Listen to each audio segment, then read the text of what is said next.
Hi all, welcome to the Occupied News School for our panel on labor and the left. So thank you all for being here. This is being hosted by Platypus, but before I begin that, let me introduce our panelists.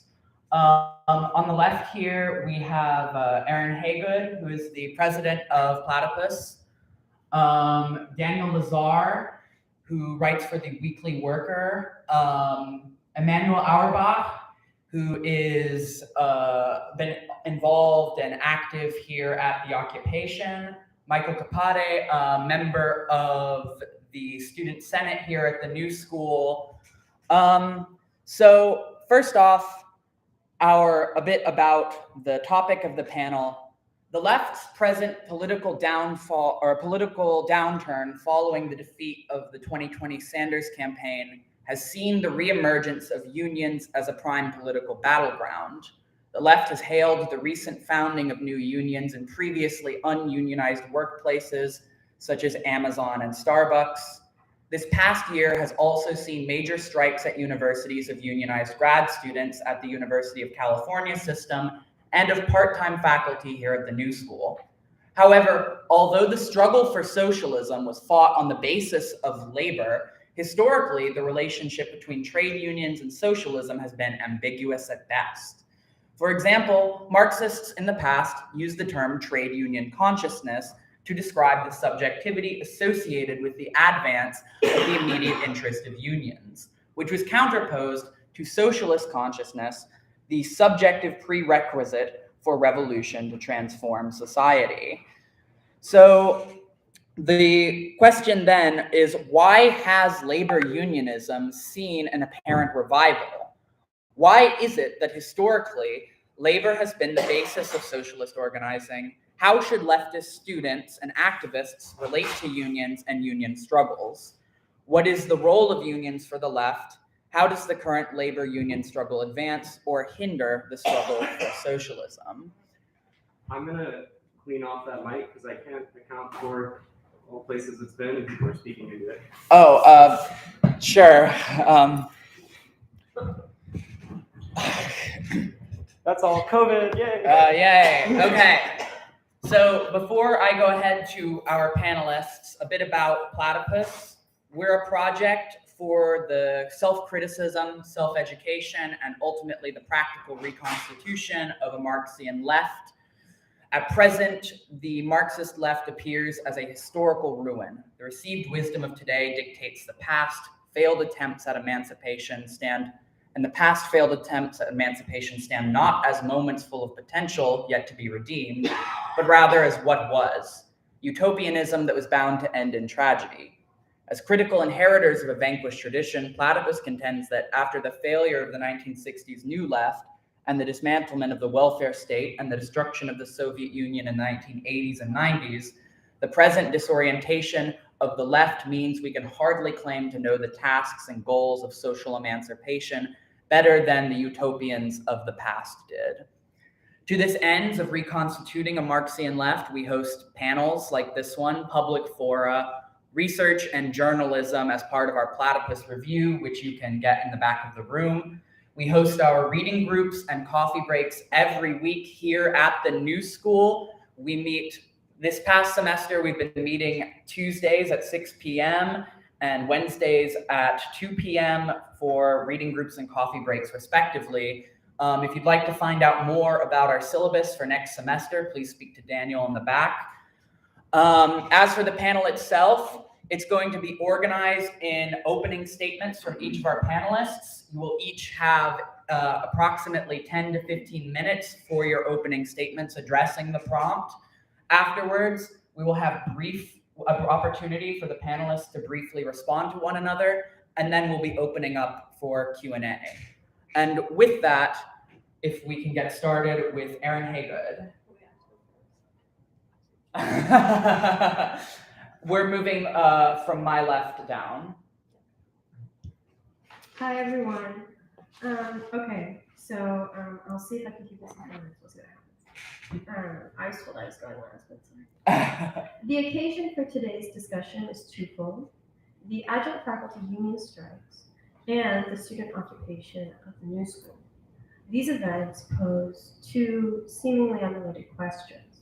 The first, the relationship of labor to the left, and the second, the value and meaning of education and university. This panel would seem to focus on the first.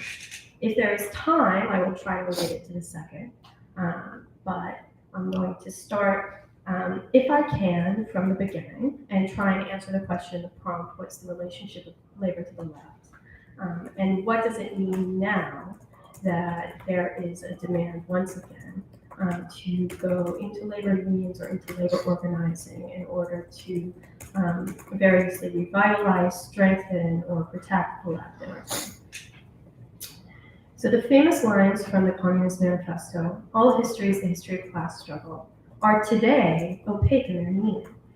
Modern labor comes from the bourgeois revolutions of the 18th century, in which the third estate, those who work, revolted against the old forms of feudal civilization. What had the third estate been? Nothing. What would it become? Everything. This form of free labor was facilitated by the new bourgeois form of property. There was no opposition of labor and capital at the time of these revolutions, let alone proletarian versus capitalist. John Locke wrote that property comes from labor. You own the land because you have transformed it with your labor, not because of your ancestry or aristocratic privileges. You know, there were all sorts of funny examples of how people would try and justify the right to property. You know, I think even Locke himself attempted to write, could you trace the ownership of land back to Adam and Eve, which is very funny. There we go. Capital, so-called, and labor wanted the same thing: the free production of wealth, the totality of human needs, through property in one's labor. The left, a category emerging from the bourgeois revolution, specifically the French Revolution, as much as the right, were concerned with the realization of bourgeois social relations of labor, but only differed on the speed and means to achieve this realization. Capitalism, the crisis of bourgeois social relations of labor, sui generis, emerged in the 19th century with the Industrial Revolution. Marx defined the crisis as the contradiction between the bourgeois social relations of production and the industrial forces of production. Class struggle emerged at the same time as a phenomenon of this crisis and self-contradiction. The self-contradiction of labor was a self-contradiction of capital, the two formerly understood as different forms of the same free transformative activity. And the appearance of classes and a class struggle gave a social and political form to the crisis. From the third estate of workers emerged the proletariat as a contradiction in terms: propertyless laborers. If labor is the source of property, how could a class of laborers emerge who are chronically propertyless? Class is not a unique category to Marx. Two quotes from Lenin, I think, are very helpful on this point and will open up a host of problems that emerge from this crisis. The first is from State and Revolution. It is often said and written that the main point in Marx's theory is the class struggle, but this is wrong. And this wrong notion very often results in an opportunist distortion of Marxism and its falsification in a spirit acceptable to the bourgeoisie. For the theory of class struggle was created not by Marx, but by the bourgeoisie before Marx, and, generally speaking, it is acceptable to the bourgeoisie. Those who recognize only the class struggle are not yet Marxists. They may be found to be still within the bounds of bourgeois thinking and bourgeois politics. To confine Marxism to the theory of class struggle means curtailing Marxism, distorting it, reducing it to something acceptable to the bourgeoisie. Only he is a Marxist who extends the recognition of class struggle to the recognition of the dictatorship of the proletariat. That is what constitutes the most profound distinction between the Marxist and the ordinary petty as well as big bourgeois. This is the touchstone on which the real understanding and recognition of Marxism should be tested. And it is not surprising that when the history of Europe brought the working class face to face with this question as a practical issue, not only all the opportunists and reformists, but all the Kautskyites, people who vacillate between reformism and Marxism, proved to be miserable Philistines and petty bourgeois Democrats, repudiating the dictatorship of the proletariat. And the second is from a short essay called Marxist and Liberal Conceptions of the Class Struggle. It is not enough that the class struggle becomes real, consistent, and developed, only when it embraces the sphere of politics.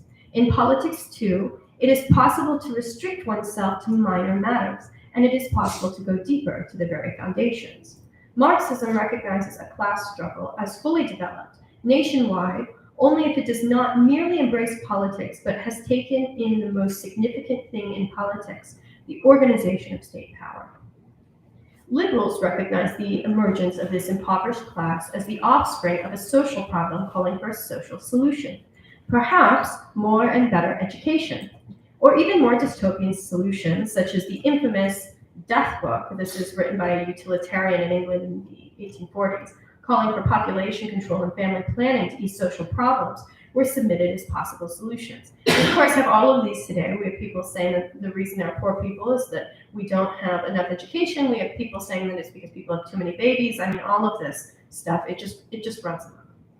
So if labor devalues itself, and if working no longer grants one property and assures one of a share of the social wealth, but rather devalues one's own activity, then how can one ensure the social value of one's activity? How can one claim to society, I'm socially valuable, what I'm doing has social value, and it needs to be recognized?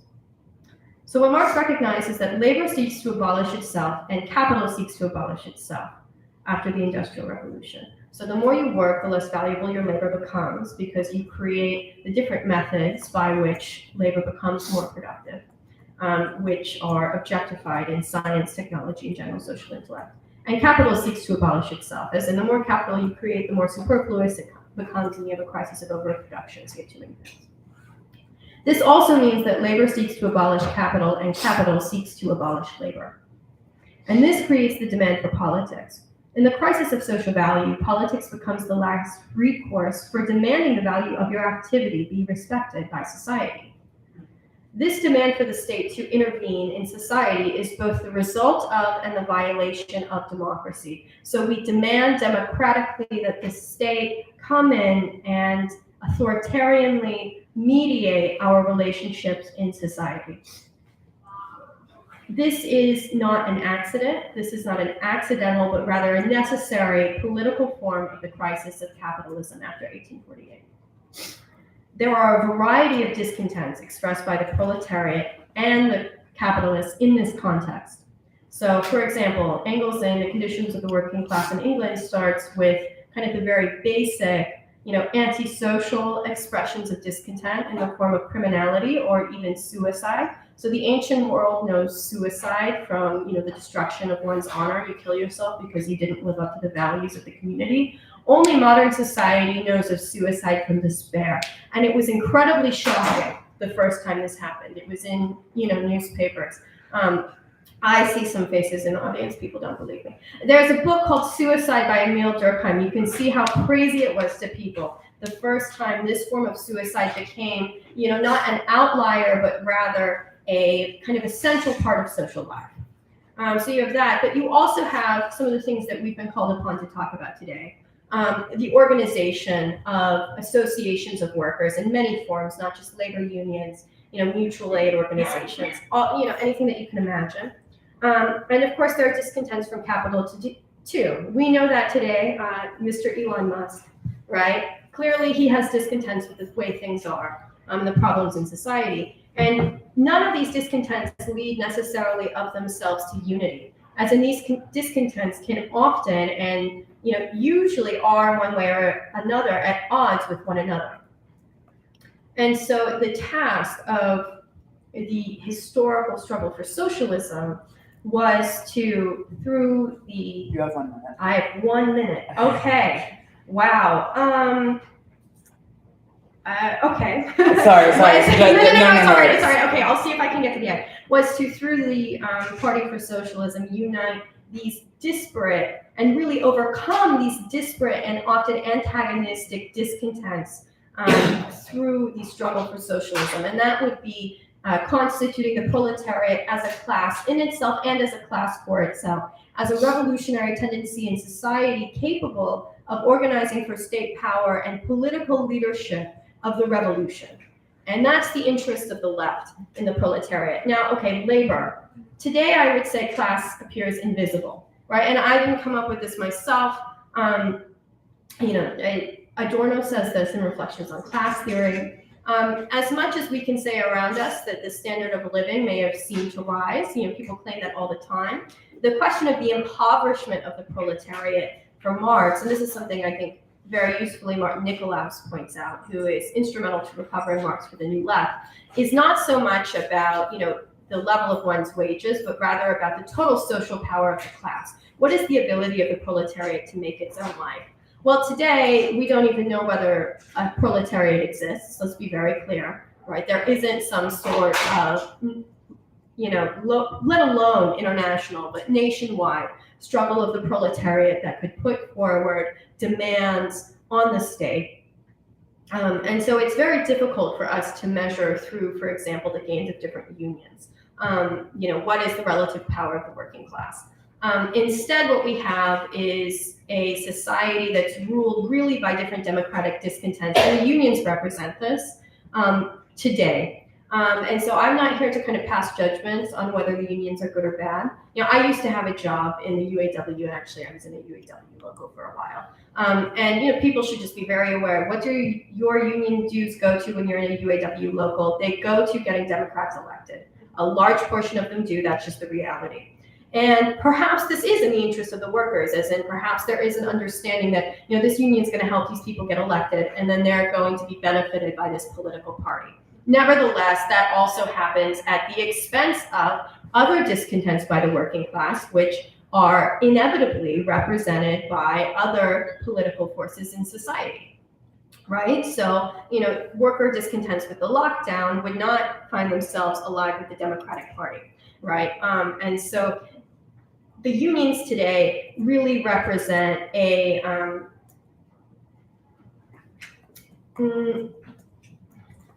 racket, we could say. I don't want to be too mean, but an interest group within capitalist politics. That's what the unions are. And the current relationship of the unions to the left, and especially to the Marxist, socialist, etc. left, descends to us from the 1930s era of the Popular Front and the relationship that the Communist Party had to both the unions and the New Deal. And so I would just put forward for our consideration a history of the left in periods of crisis and disintegration, retreating into the unions, not out of strength, but actually out of weakness, not out of really going to the working class, but rather, and perhaps as a way of trying to kind of save oneself from political changes that are happening in the broader world outside of the relatively isolated and confined environment of union politics. And this is what somebody like Hal Draper would have noticed in the 70s. So this has happened many times before, and I think we have to ask about what the meaning of it is. I think, this is where I was going to try and relate to the universities, but I'll stop now, because of course the universities for leftists play a similar role, as in the left retreated into universities as a way of trying to create a space for it to discuss what they felt were important ideas when they saw that the world was leaving them behind. And so, I want to juxtapose that to the way that historical Marxism tried to treat the question of labor, which I think was much broader than the questions being posed today by unionism. And that's why I can't simply tell you all, go support the unions, everything will be all right. Have solidarity with the class, because what it means to have solidarity with the class, or what the political content of solidarity would even be, I think is not clear today. All right, sorry, that was one too much. No, thank you. So I have 15 minutes, is that correct? That's all my phone. 34, 15, 39, 49. First of all, let me apologize for my cold. This has been really wicked. It's been going on for 2 weeks, but I think it's finally passing. So let's begin with some really basic terminology. And sort of one question is the proletariat. So Erin said that there is no proletariat today, or the proletariat is hidden. The proletariat has never been greater in the United States. It's never been greater worldwide, in fact. I think what we've seen since the since China's sort of entry into the world market has been a fantastic expansion of the proletariat, literally adding hundreds of millions of new workers to the proletariat. Internationally, the proletariat consists of billions of people. It stretches from the third world to the first world. It accomplishes a vast range of skills and jobs and pay levels, etc. But what it of course has in common is that these are people who are engaged who sell their labor, who sustain themselves by selling their labor on the labor market. And they are propertyless with regard to the production process. They obviously own personal property, but they don't have any property stake in the production process. In America, well, throughout the world, in fact, the proletariat has been rendered invisible, if that's the right word, because of a determined effort by the international bourgeoisie to conceal it, to scramble the category of proletariat, to replace it with status, with a series of a shapeless collection of jobs, to try to essentially hide the essential class interests and class identity, which unite proletarians internationally. In the United States, this is an extremely old practice going back to the birth of the nation, really. America is actually a pre-industrial republic. It was created in 1776 to 1787. And this is before the industrialization of the United States, which didn't take place until the 1810s, 20s, and 30s. So the foundation of the republic preceded industrialization by 30 or 40 years. In that sense, the very idea of the American Republic is at war with the very idea of class. It tries to hide class, conceal it, destroy it really, replace it with status, replace it with a kind of a vague populist conception of individuals engaged in discrete economic activities, but which have no collective identity as a class in the Marxist sense. So the first task of Marxism is to fight for this concept of class, to fight for proletarian identity, to organize the working class, but in so doing to make the working class conscious of its identity as a class apart from the bourgeoisie.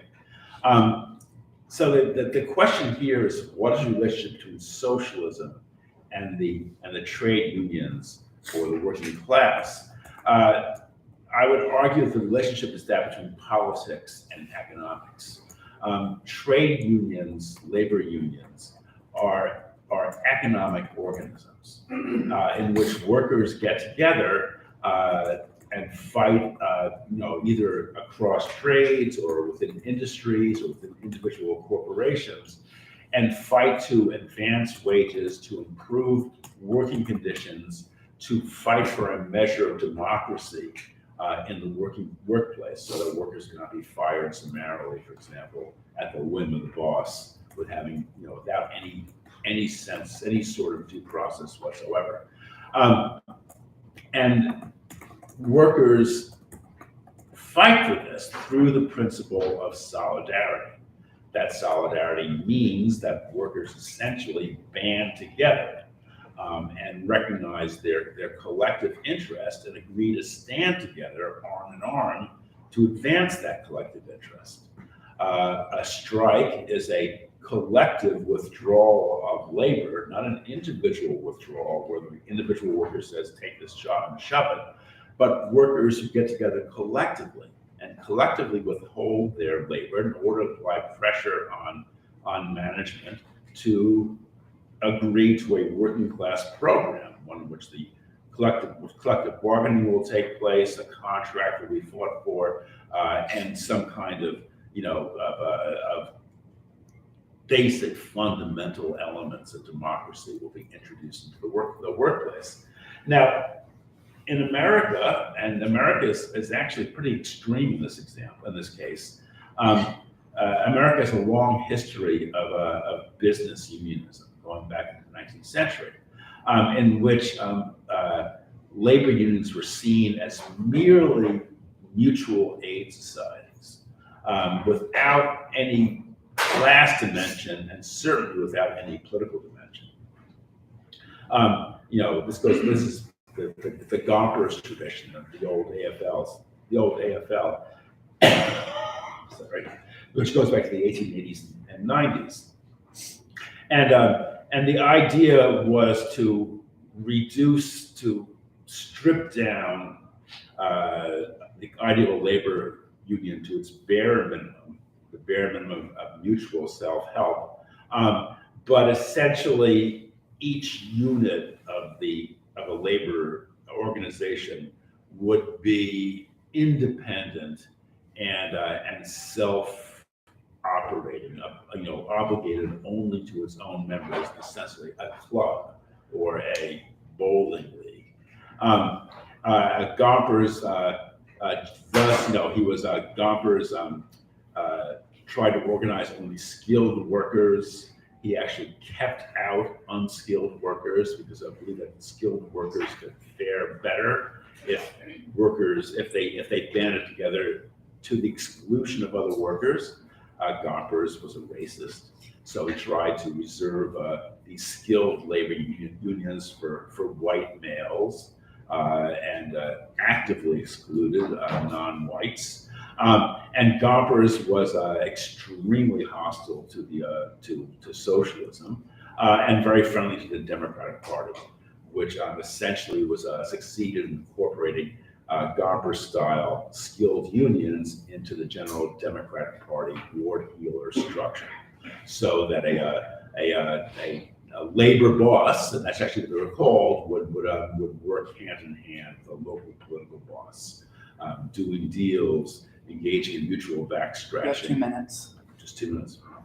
But anyway, this is what socialists, going back to the very vague conception of the late 19th century, fought against. What they fought for was a broader conception of labor, in which solidarity did not really extend to a single shop, a single craft, or a single subset of the working class defined by skills and race and ethnicity, etc.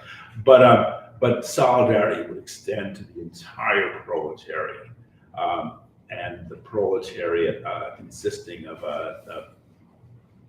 whites, non-whites, all trades, all level of skills, all industries as well. And so essentially, socialists saw a labor union as a field in which to operate, and saw labor politics as a kind of working class parliament, where different parties would have a chance to fight for the leadership of unions, would seek to take them over democratically. And the Socialist Party succeeded in winning over large unions to its side. The Communist Party fought more energetically, more vigorously to accomplish that, and won over many unions. Trotskyists did the same, etc. So the relationship between a labor union and a political party is that the political party campaigns in the labor union, campaigns in the proletariat, including in its economic expressions, fights to establish itself as the leader of the proletariat and of its specific economic units or organizations, and tries to win the workers over to a revolutionary program in which the conquest of power, the establishment of the proletarian dictatorship, is the ultimate aim. But the two should not be confused, because a party is a political organization that is founded by people who are engaged in joint political struggles, whereas a labor union is founded by workers who want to engage in joint economic struggles. And of course, the message that the socialists bring is that those economic struggles will not be successful unless they are politicized, unless they are incorporated into a broader political movement whose aim is, again, the conquest of state power. Thank you. Hi. I have a couple of stuff to preface what I'm saying.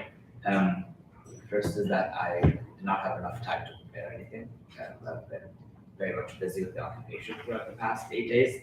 So I'm sorry for that. I'm gonna just kind of improvise for a bit. And the second thing is that I'm not from America. This is my 4th year, 3rd and a half year here, and so I don't share a lot of the historical background, but also a lot of the presuppositions that many of us in this room might have concerning these questions, which is both a blessing and a curse. I believe it could provide important context for struggles and the way they look around the world, but also perhaps that means that I'm not as informed about particular histories of what is discussed. I'm also a philosophy student, so that inevitably will influence my perspective on things. I think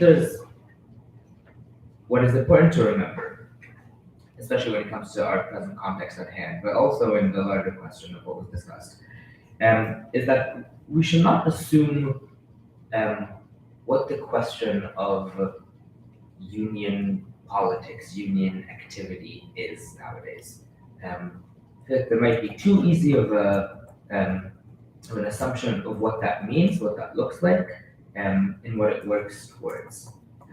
This, I think, leads to the fact, and I think what happened in this past month is exemplary of this, is that while something can appear, and it's not just appearance, completely superficial, but actually happening, to be a really strong emphasis on a type of organizing or a type of struggle that is focused on union work, there could be an assumption that that in itself becomes a frontier. Unions might appear to be the frontier, but I think what ends up happening, and the examples mentioned by Athene at the beginning of Amazon and other bigger corporations in which the question of union was recently raised, and might be the impetus. It might function more so as the impetus to different questions, larger questions. This occupation, for example, being a prime example of where a struggle initially started as a labor dispute, the fight for a new contract, which devolved into the longest adjunct faculty struggle in the history of the US, became very quickly something much larger. And in fact, I think even since its beginning, was never really quite phrased exclusively on the question of just those particular contract faculty fighting for their particular contract, but also in the much larger question of the university, of labor at the university, and its role at large. When it comes to Amazon and larger corporations, I think the question of union is, again, not so much a question of particular labor, proletariat in particular work environments or configurations of production of value, but I think is inevitably tied to what Amazon is as a company, as an international conglomerate, and its role in contemporary capitalism and the way that that capitalism has shifted. I think the question of union in Amazon is unique in, of course, its actual reality of labor, which is of course heinous, but particularly was raised and such an important element because of what Amazon is, and cannot be detached from that. Equally large corporations which don't do the same things as Amazon do, I don't believe would garner the same amount of kind of renewed, reinvigorated union kind of response that Athene was mentioning. And so I think we might need to be careful when we think about that. And when we talk about unions as as an area of struggle, we should not confuse that with them as a frontier of struggle, because I do not think that is the case. And so while something might appear to be, and I agree with a lot of remarks that were presented by both of you, but some perhaps less so, I don't necessarily think that might be understood as a recourse back to a more comfortable position, but rather presents as a new catalyst for the larger questions of capitalism at large. That any type of anti-capitalist struggle, socialist or communist in particular, now experiences a rather unique moment, perhaps, in that union-related struggle, union-related questions appear to be not at all about unions. And the role of that, I think, is important. And for those who are familiar with the history of UAW in relation to the school itself, might know that is, of course, a very tenuous and complicated history. And in fact, the current bargaining committees that we currently have are a result of actually an internal struggle in the past 20 years of individual members in larger parts of the actual labor force of the school that had to struggle to sometimes oust union presidents and union bargaining committees, which resulted in the current bargaining committee that the Act has now, that SENS has now, etc. And so I think I mostly want to stress out the fact, as I've said before, that when we talk about union struggle, or again, that is a frontier, we should not assume that it takes the form that it took before, and that becomes a very concrete area of struggle with the history, etc. I think it presents a really new and unique moment, not necessarily a good one. I don't know if that is a sustainable form of catalyzation for larger questions, larger movements. I don't know if we need to have a strike at a university for it to reconsider its larger structure and question of how it conducts its labor at large, and the role that it contributes to larger capitalism, which of course in this university is very clear. But that is what I believe. That is how I would begin to interpret the question that was raised.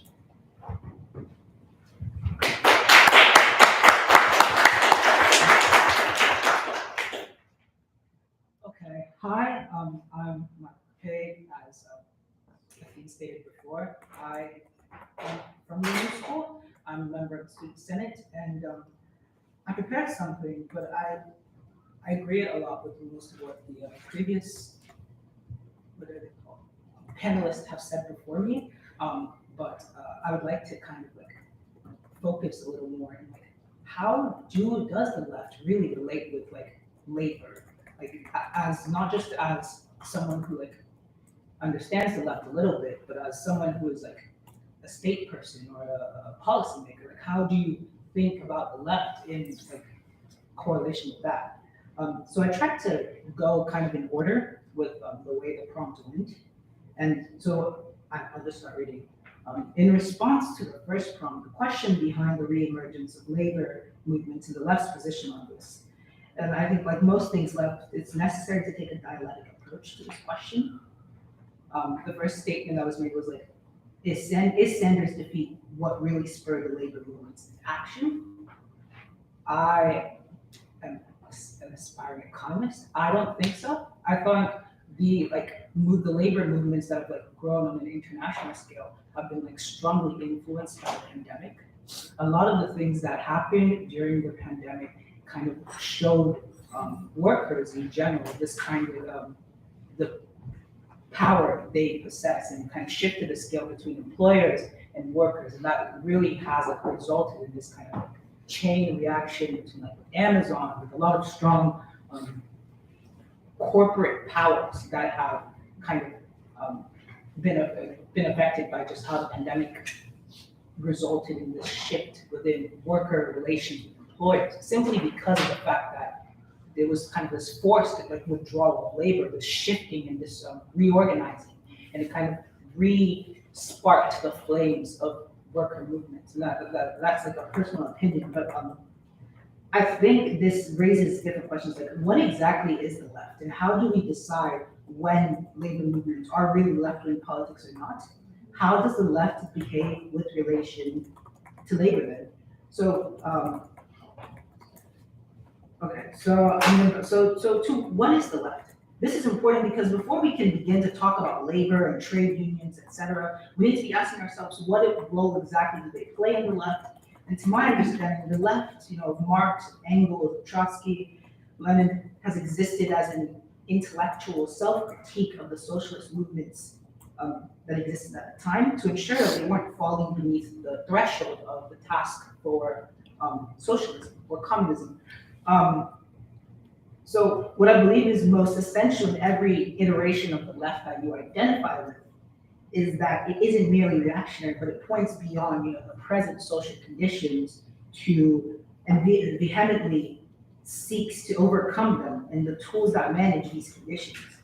I think if you look at it like this, things become clearer, because what is a trade union to the left? I think to Trotsky, to Marx and Engels, or when trade unions were a big part of socialist movements as they were tools to bring about the dictatorship of the proletariat. And only in that scenario, in that case, could we really look at labor unions as like fully being supported by the left, because they extended beyond the present condition towards the task of socialism. But we have to recognize that it is a fact that the left now is not the left of Trotsky and Lenin and Engels. And what they do now is not they don't point to the task of socialism, which is my point I'm trying to make.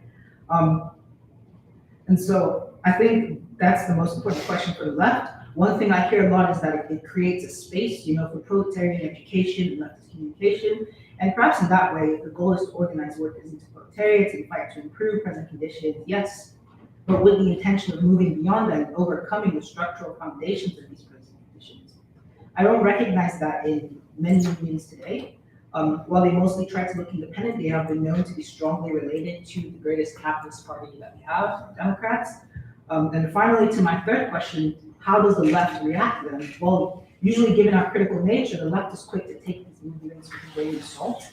However, I've noticed this kind of dismissive quality that exists within the left, especially when it approaches these kind of bourgeois, these movements for bourgeois freedoms, which is basically what every democratic interest group is looking for. Like each one of them is looking for this bourgeois freedom in one way or another, and not because it does not believe in their necessity or impact, but because of the reasons I stated above, that the question for the left has always been primarily how is it going beyond the threshold of achieving the task of socialism.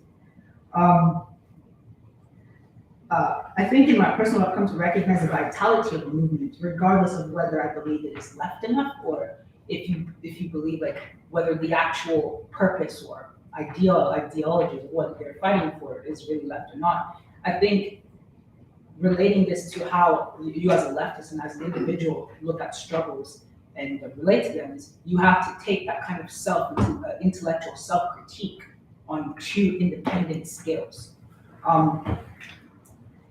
So independent of my support for bourgeois freedoms is my constructive intellectual critique of the practice of the movement and how their end goal may develop the potential for true attempts for socialism or communism.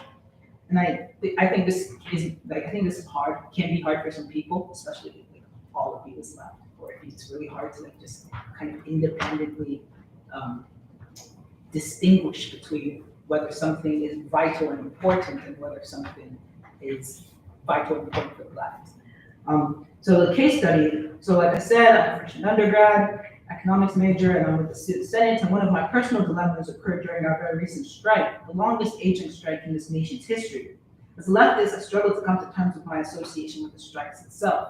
How do I hold critique and bourgeois support in different hands without sounding, traitors to the solidarity? Like I don't care about the party faculty, because of course I do believe they should get the contract they deserve and they should be rewarded with their labor properly.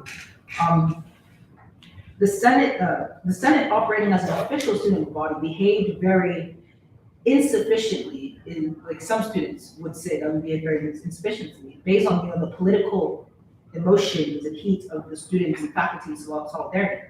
We weren't radical enough or spirited enough for the charge, for the politically involved students to relate to. However, the Senate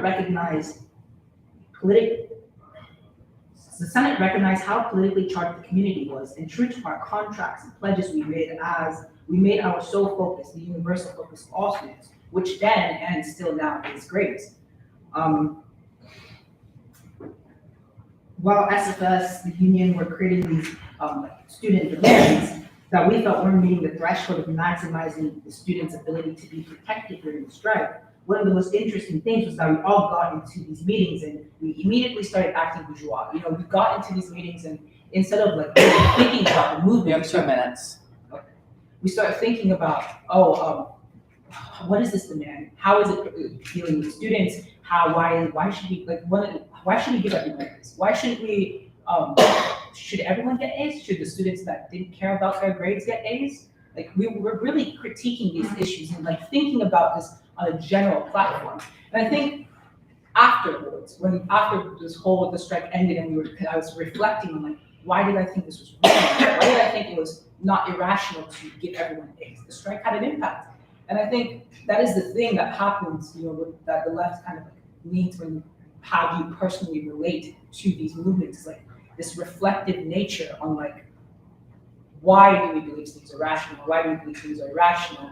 And when I attended the Occupy, I noticed some of the things that Emmanuel was stating before about how you can feel the political movement, you can feel the vitality pointing just not beyond the strike and just like to some kind of student kind of solidarity, leadership or whatever. But that does not necessarily mean that it points to the left or it points to the task of socialism. And so what I would like to bring to the table mostly is that like, as someone in some modicum power, someone as a leftist, taking up something that's politically charged and important, or like these bourgeois freedoms, and then taking up what is the task of the left in two different hands, and understanding that while things may appear now as insufficient to the task, you can still have like the critique of understanding whether their potential has the potential to be able to do that. And I think most of the panelists before have spoken about why it doesn't, and that critical nature is like important to the left. I will end it there.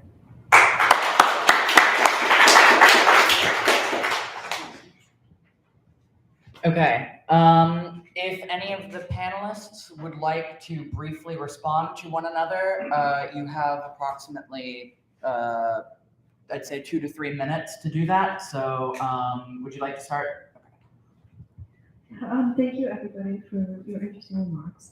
So I want to make one comment, mostly to Dan, but to everybody, about class and solidarity. And then I want to put my finger in some, I believe, open wounds that are here because they do exist and they're real and we have to talk about them. All right, so first, regarding solidarity and the class, I think for Marx, class is not a descriptive category. And actually, it made me think of a book I read a long time ago by Simone de Beauvoir, The Second Sex, where she talks about why women are not a class. And she's criticizing feminism and kind of trying to understand, the legacy of social democracy and of Marxism in the context of the 40s.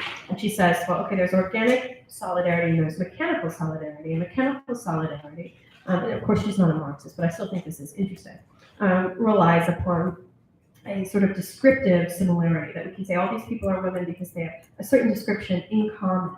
But that is not enough for women to be, some sort of potential force in history that could lead a revolution politically or that could lead society. That what one needs is organic solidarity, and that organic solidarity is, as the term suggests, based upon a mutual interdependence and self-transformation. And so, when Samuel Gompers, for example, says that, well, we don't want these other unskilled workers in our union because they're different and because we can make more money for ourselves and get our demands better if we keep them out. In a certain sense, he's probably not wrong. I mean, it's not like he's just mistaken, but rather the question of realizing the class for itself as opposed to, as something different from something which overcomes the discontents expressed within the class is no simple matter. And that it's not simply a question of, okay, well, all these people are workers because they don't have property, and so therefore they all need to get on the same page and work together, but rather of taking up a series of very politically disparate phenomena of the crisis of bourgeois social relations that presents itself within the working class and within the proletariat, and making that into some sort of political demand or political movement. Okay, and now I just want to kind of point out some things that I think are behind this discussion that we just need to have in the open. So first is, the recent union strikes, especially the railroad strikes, were clearly about the midterms, and they're clearly about Biden. They're discontent with Biden, and they're discontent with, the rule of what has been called woke capitalism. Okay, so we have our capitalism that's supposed to be nice to everybody, and it's got equity, and it's got diversity and inclusion, and all of these sorts of things. And labor is unhappy that it appears to be a junior partner in that political coalition. And I think this is an important, background for the railroad strikes and for the discontents of, kind of the Bernie wing of the party. And this has been, a problem that people interested in the Bernie campaign and in socialism, the DSA Jacobin, have been dealing with since 2016, when Bernie was denounced as, kind of not being anti-racist enough.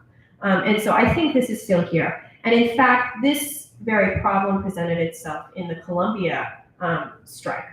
So I was in Local 2110 because I was just a clerical worker at Columbia making money many years ago. Well, not just a couple years ago, when the strike happened there. And the strike, the elected representatives of the grad worker strike were recalled by a vote that claimed to be democratic, but it was really a group of students inviting only their friends to have a vote.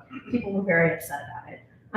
And they didn't like that the current bargaining people were willing to accept, raised wages and all these sorts of things without some of these other demands, which were demands like, we need to have quotas about diversity in faculty hiring. And, we need to change what we're going to read. And so this sort of tension, which is really a tension about democratic discontents within the Democratic Party since the 1960s, is clearly at play in a lot of these strikes. And then the other thing I'll just say is, okay, should all the students get A's? First demand of the occupation, should all the students get A's? Now, I'm not going to say this is a good or a bad demand. I'm not here to judge you guys. But it does mean that you value the A's over the missed class time. Absolutely. You're saying, look, it doesn't matter that we miss class. We aren't demanding we, on the new school's dime, get recompense for all the missed class time by them giving us those classes for free so we can learn. We're demanding that we get the A because all we really need is the A. And I think this points to, a greater problem, which is a social problem right now in the United States, which is the value of a university education. Does it really have a value? And so, what happens when you're demanding we need to be compensated more for teaching, and then in the same breath, and you're saying these classes have no value. All that has value is the A, right? And there's a deep crisis of the meaning of education in our society. And so, these are all, I think, problems that this language about, like the rising solidarity of the movement and students with, the union kind of ignores that there are these manifold social crises, at play here. And so is it enough for the left or a Marxist to stop and say, I'm going to support this because, they're trying to get more money? And I don't want to say it's a bad thing. Teachers should ask to be paid more. But clearly there are other deeper problems. And so I just wanted to put those on the table for us to discuss. Well, I agree there are deeper problems, but that's what the political process is. I mean, essentially, the process is for the proletariat to organize itself and define itself. and define itself politically vis-a-vis economic struggles and then vis-a-vis political struggles as well. So if one labor faction believes that the local unit, the local should take a stance on quotas or other such stuff, I think that's a question that's got to be battled out. And do we turn ourselves into some kind of an ethnic, ethno-racial pressure group, or do we strive for a broader economic organization which will bring in workers of all sorts, regardless of their feelings about these specific questions? I mean, I obviously would battle for the latter, but nonetheless, those are the questions that the working class has got to wrestle with as it defines itself and defines its function and defines the nature of its struggle. I think the question of the rail union is that Joe Biden was the most pro-labor president since FDR, as long as labor confined itself to contributing to Democratic candidates and getting out the vote for Democrats as well. And the instant labor went out there and decided to enlist the workers in a struggle for themselves, for the working class, Biden turned into a mini version of Ronald Reagan and said no. And so the class lines were crystal clear. And this is a question that the labor movement has got to wrestle with. The question of relation to the Democratic Party is the prime question facing labor today. And to me, labor should rate with the Democrats as quickly and as thoroughly as possible, recognize the Democrats and Republicans are brothers under the skin. For all the squabbling on Capitol Hill, a miracle of peace descended on Congress because they all, Democrats and Republicans, saw their mutual interest in opposing the working class. And so that bill passed overwhelmingly in record time. So labor has got to recognize that the Democrats are a boss's party, and that they should, as part of their struggle against the bosses, they should struggle against the Democratic Party. Now, unfortunately, that means that immediately thrusts labor into a political struggle, because there is simply no room in the American constitutional structure for a labor party. And so therefore, the only way that labor can organize a party, begin to organize itself politically, is by fighting to overthrow this grotesque, horrible, undemocratic 18th century slaveholders constitution. And that is the only way that labor can begin to liberate itself from this oppressive political dictatorship and to begin fighting for a workers' political program. I want to clarify just a couple of things. My remark about UAW was not directed at anyone. I neither know a lot about what happened, nor should I sorry for this, nor do I particularly care. It was made more so just to basically explain that it was clear that the question of the union in relation to the strike was not one of kind of a buildup of very strong trust in union politics and struggle within the university, but was expressed itself and erupted around questions which manifested in questions of labor as it came to part-time faculty, SENS in 2018, et cetera, but again, relate to much larger problems in the university. And in a sense, it was, from what was communicated to me, it was clear that it was there was a need to, the only way in which that was able to be expressed, and the way in which the struggle of labor as manifested in the strike was only able to be achieved after a particular contestation of the way the labor organization already existed beforehand at the school, and the union struggle existed already at the school. So I have genuinely nothing particularly to say about the UAW because I really do not know enough and don't intend to speak on the history of that.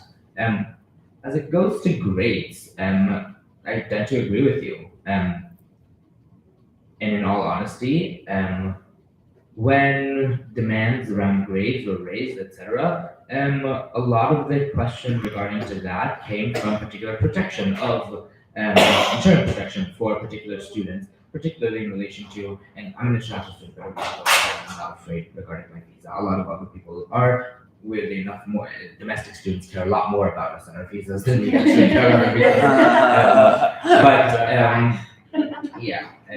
We like the victimhood and ideal victimhood position today.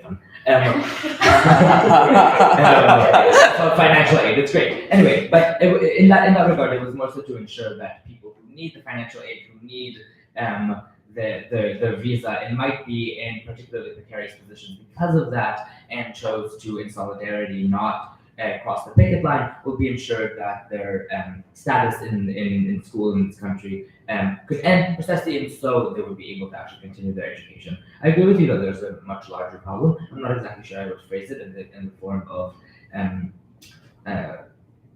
forgot your wording, social a crisis in terms of classes and learning. I will say that a part of, again, this relates again to the question of the university and the larger crisis or situation of the university. I would say that of the 6 classes that I'm taking this semester, about 4 of which I am not particularly angry or sad that I did not get the last month of education in because the quality of the class itself was not particularly. So I other 2, by the way, were marvelous, and this to me really does present the spirit of the new school. But there's the question here is not just in terms of whether or not students but I don't speak on behalf of any students, nor do I forgive me for the dig pretend or speak on behalf of an organization that has the kind of official titling of speaking on behalf of the students. I will say that I myself I find the problem there to be about the classes themselves. It's not so much that I don't care about the classes, but that this struggle to me is an attempt to reconstitute the school in order for classes to actually be educationally meaningful to me, and for the pedagogy, which has been deeply flawed at the school, a lot of the times precisely under the impetus of a progressive institution, blah blah blah, it resulted in really not particularly good forms of pedagogy, either for negligence and willy-nilly approaches, or for whatever allowance that professors are given. And so the question here, I think, it's this is precisely I am doing this and occupation in order to be able to receive a better education, the education that I believe that the school is able to provide. Again, because I have been and am currently in classes. I speak with the professors here. I've had more meaningful exchanges with my professors in the past 8 days in the event cafe than I did during class time, unfortunately. And sometimes the exact professors that of the classes that I indicated that I'm not so angry that I lost the last month of facilitation in. Had one other point, but I think that's fine.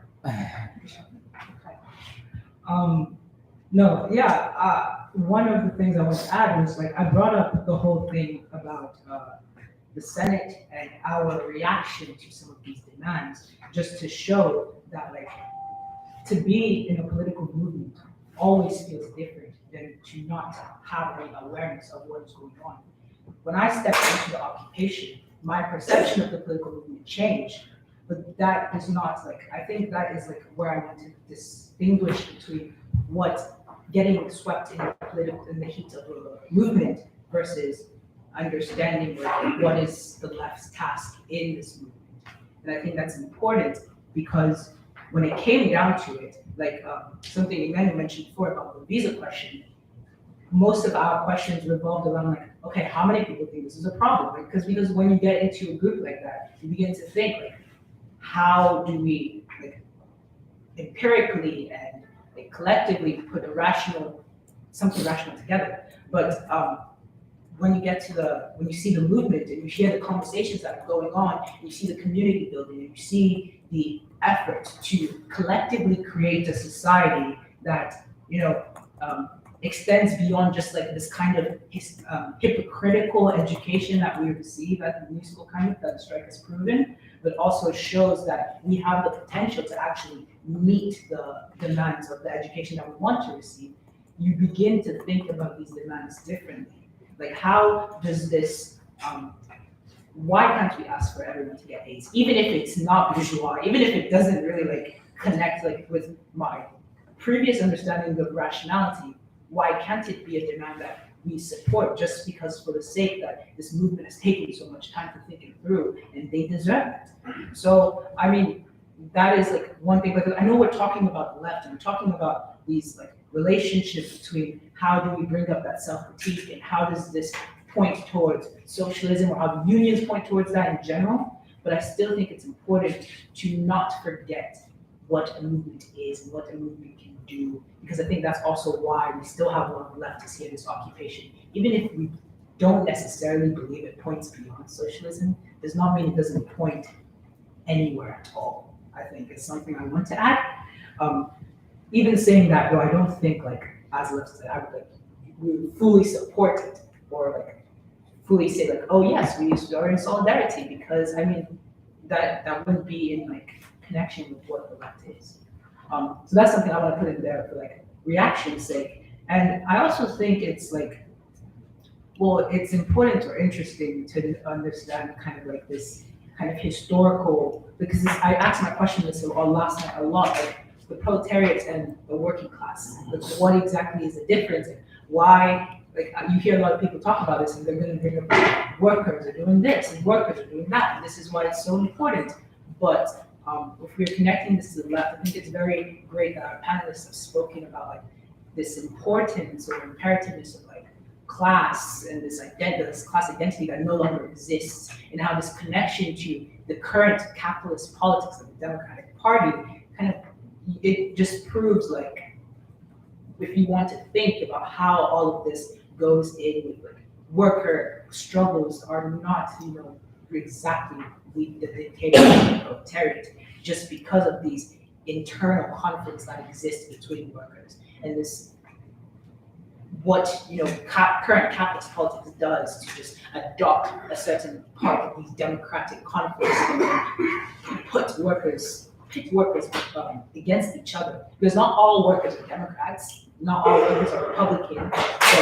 And I think that's something we mentioned a lot. You have 1 minute. Yeah. And I think that's something we mentioned a lot with the railroad strike, and that's something we can see happening, that these discontents don't actually fit well with one political party, and the moment that happens, we become the oppressed and they become the oppressor almost immediately. And so I definitely think it's important to keep that in mind when we think about a movement. Is this a working class struggle, or is this proletariat, or does this point towards the dictation of the proletariat? Remember my very quick comment that I forgot from before, if that's okay? Just one sentence. Very quickly. Yes. I just want to say, and this is the global perspective, is that I find it interesting. This is perhaps something that the American Marxist left forgot entirely about its history. That it's the question of relation to the Democratic Party. I do not understand why it needs to come to Biden acting like a mini Reagan for people for the proletariat to disengage with it, when you have Biden, who has not been just the most sympathetic since JFK, etc., but also has been a war criminal under the Obama administration, is responsible for the deaths of tens of thousands of toddlers in Yemen. So I don't understand why the question of the relation to the Democratic Party even needs to be considered, when the initial response should be ex ante facto, to be one of secession immediately. Well, actually, can I stop? Yes. very quickly. We need to get to the Q&As. Of course, Biden's role in the as a war criminal is very well shown. This is a case of the working class in America came into direct conflict with Biden, and so therefore that's why it was important to clarify that issue. So in other words, so as I said before, Biden was happy to use the unions to get out the vote, to make campaign contributions when a direct clash happened. I mean, we saw what happened, which the union officials folded immediately, didn't even make any attempt at a fight at all. So that's what was so important about it. Now, of course, I agree with Biden's role in the Iraq War, the drug war, and this is all quite clear and should be said. So thank you. Okay. All right. We will now be opening up the floor for Q&As. So if anyone in the audience would like to ask a question, before that, we do have a quick question from the chat, which I want to open up with, which is namely, are the strikes leading to a working class political party for socialism independent of the Dems and the GOP, or do they serve Democrat interest groups like the UAW, who get billions from GM? So if anyone would like to respond to that question, or... I mean, who asked that? David. David. Seems like a loaded question. The answer is supposed to be yes. But I think there's something to point out, actually, which is that one could support a political status quo precisely in one's protest of it. I think this is actually important to the debate you two were just having. I know people have called it, what is it?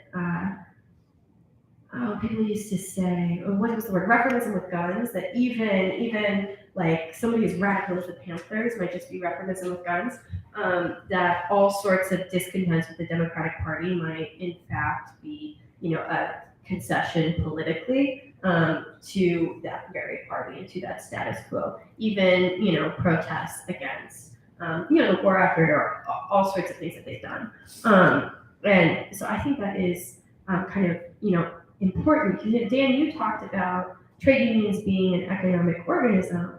There's also the question of, not just their kind of spontaneous economic activity, but what conditions or what the context is for that spontaneous economic activity, which is, of course, our political and economic status quo, in which there are, as Gorvidal said, two right-wing parties, the Democrats and the Republicans. And since FDR, right, labor or official labor has been a part of the Democratic Party machine. And I also wonder, Dan, what you think about, the really harsh criticisms at the time that leftists had of FDR. Certainly, I think that there are Trotskyists who would have said that FDR, far from being like the best, our most, kind of pro-proletariat president might be the most anti-proletarian, precisely in his embrace of official labor. What is the relation? Oh, that's another question. Yeah. Should I go or? If anyone would like to respond to the question. Well, you talk about FDR. I totally agree. FDR is the Communist Party romance with FDR is extremely misleading. I mean, FDR was a Democrat. He was an imperialist. An imperialist in the sense that he colonized Latin America. He consorted with Latin American dictators. He went into the war with the narrowest program possible. The State Department didn't even declare itself as anti-fascist, merely as anti-Mussolini, and was happy to work with dissident fascist elements. And essentially, and as became quite clear in the final 6 months of the war, that the real conflict that was brewing was not so much with the Third Reich, but was between the U.S. and the Soviets for control of the post-war order. And FDR was the great engineer of that struggle, and essentially the Cold War grew out of that. And the U.S.'s marshaling of these capitalist forces in order to create a new post-war bourgeois order that was essentially the great work that FDR had commenced.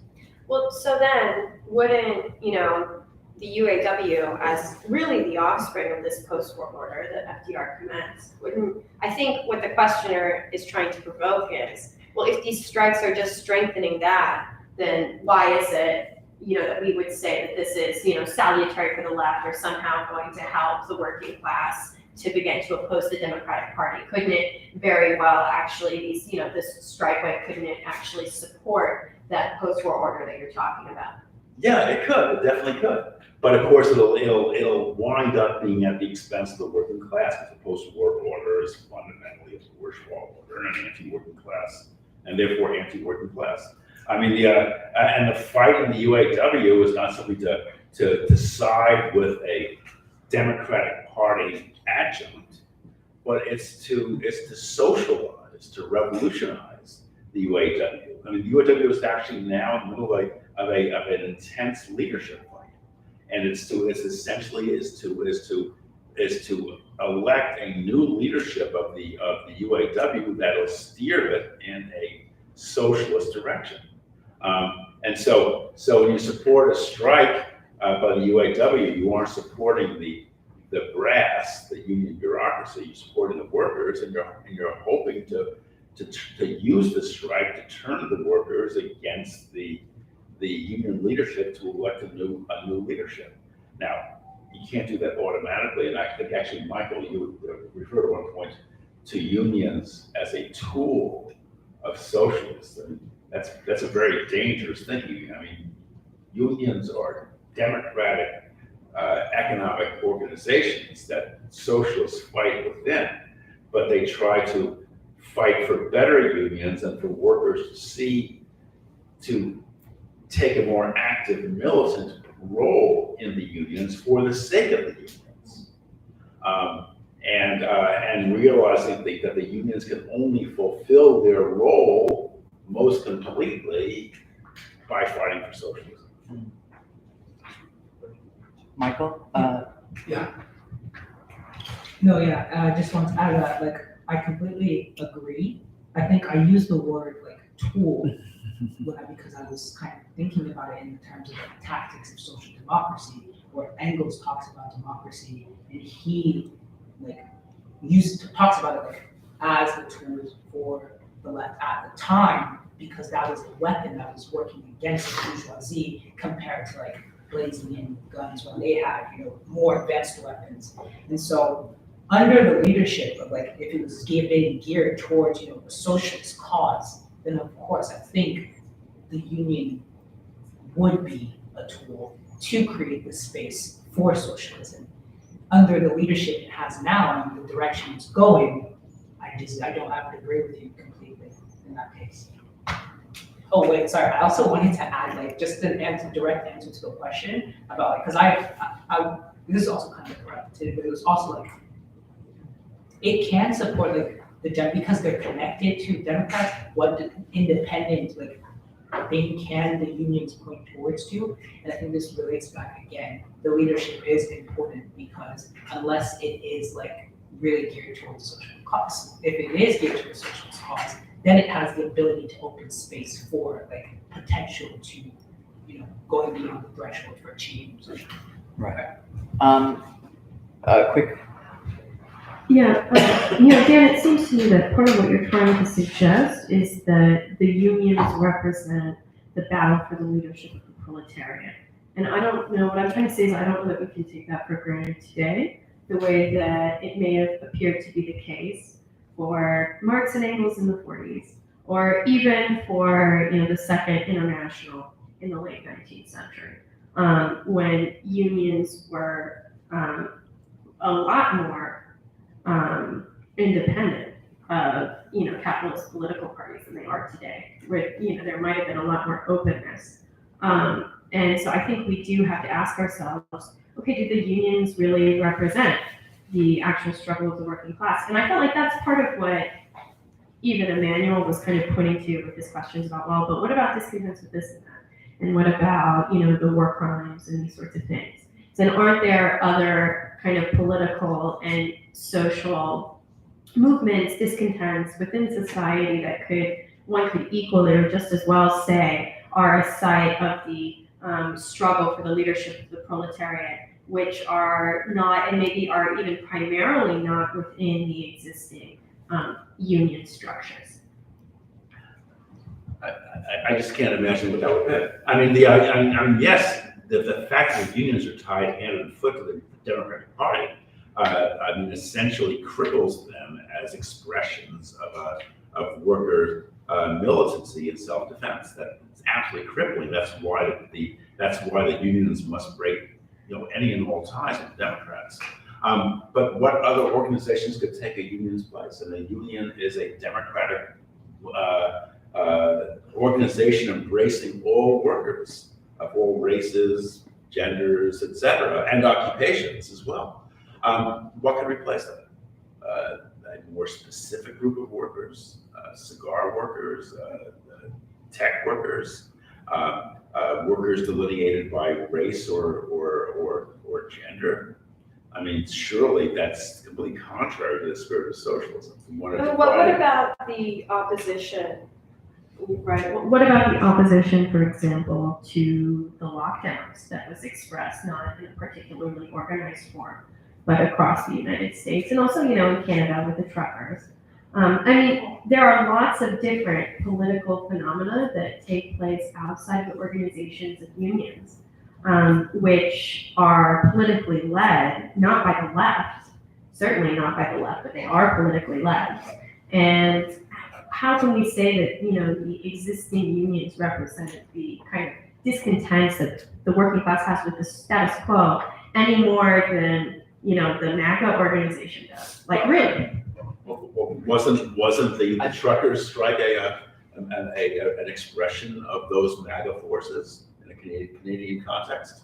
And that strike was dominated by ultra right elements, QAnon, all kinds of other irrationalist elements, and unions. The failure of the unions was to oppose that more vigorously. I think the unions had to support lockdowns. They had to support vaccination. I think that unions should have opposed any infiltration of into their ranks by anti-vax forces, and they should certainly have opposed that trucker strike. So employers have the right to fire somebody over their medical status. That's what's at issue. Well, that is what is at issue, and that is a question the unions must fight out. But a union is an arena, a political arena for various parties to contend. And so, if someone is fired for refusing to be vaccinated or refusing to wear a mask, then this is something that the workers themselves must wrestle with democratically. Where do they stand on that? Do they want somebody who's refused to wear a mask in their midst, potentially infecting other members? But are the truckers doing that? Why are they not participating in democratic deliberation and speech? There was no democratic deliberation. There was a confrontation. There was I didn't know this. Okay, I'm sorry. No, I actually tend to agree with a lot of things, but essentially I think that's what I was referring to in my opening statement, in the sense that yes, there are these actions on mass political scale, a lot of which are undoubtedly left, and I disagree with the notion that they're not left. But the problem, going perhaps back to the question of what is the left, I don't think that there is a very clearly delineated line that could be drawn between what of them is a left, authentically left. What's your definition? That's exactly what I'm saying. I don't think there is a clearly deliberatable line between something these actions which are distinctly left, which I think some can be understood as very clearly left. What does that mean? Pardon me for interrupting, but I think it's a really important question. They're distinctly left. What is distinctly left about them? Again, as I said, I'm not able to. Again, I don't think that there's something that is able to clearly delineate them from ones that are not. I think that I can give you examples. For example, I think the George Floyd protests that happened in America, things like the Arab Spring of 2011, back I mean, talking about Palestine a lot, because that's the context that I come from. Those that I think have some elements or dominated by elements which can be clearly understood as left. But I don't think that there's a clearly delineable line. But nonetheless, those actions end up, and I'm trying to be careful with my wording here, can end up invoking or leaking into or engaging, resonating with, and activating strikes, labor-related, union-related points of contestation, which are then exist. Which again, I don't. That this was why I was referring to them. I don't necessarily think that we can understand them as the locus of the question itself, but rather are a part of something that is larger. And unfortunately, the trucker and the MAGA are also part of that. And there's a degree to which I think this is ultimately the kind of political situation that we find ourselves in, even more abstractly. And that this is what we need to contend with. That there's no what we can no longer talk about engaging with the union as a front at all. Yes, let's open it up. Okay. Would anyone from the audience like to ask any questions for the panelists?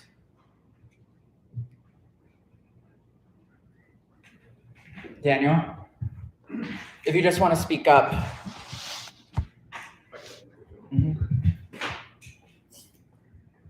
So coming back to Emmanuel, first I want to thank you for your spontaneous remarks. I know you've been at it for 8 days, and also your global perspective, I think is critical. But I want to confine my comments to these United States, because that's where we find ourselves at this occupied new school. So let me think of the best way to frame this question for you. Just one moment. So I also come from the mystified realms of philosophy, and so I don't consider Adorno a philosopher. I mean, he's categorized as such. But you said there's something about these movements that we shouldn't cast judgment upon too early, and I'm sympathetic with that.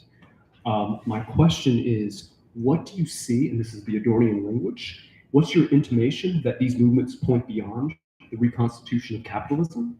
Because again, in these United States, we've seen since the 30s, unions and social movements precisely reconstitute capital, as it were. And that's a multi-factor, multi-analysis will be required to analyze why and so forth. But, and this isn't to denigrate, is it a hope that you have? Or are you seeing tendencies that point beyond bourgeois organizing, which is civil liberties, rights, remuneration for labor? These are good things, as it were. What do you see about these movements that transcend capital? And is there anything here at the Occupied New School, I want to localize these remarks, that you see as pointing beyond, as it were? Thank you.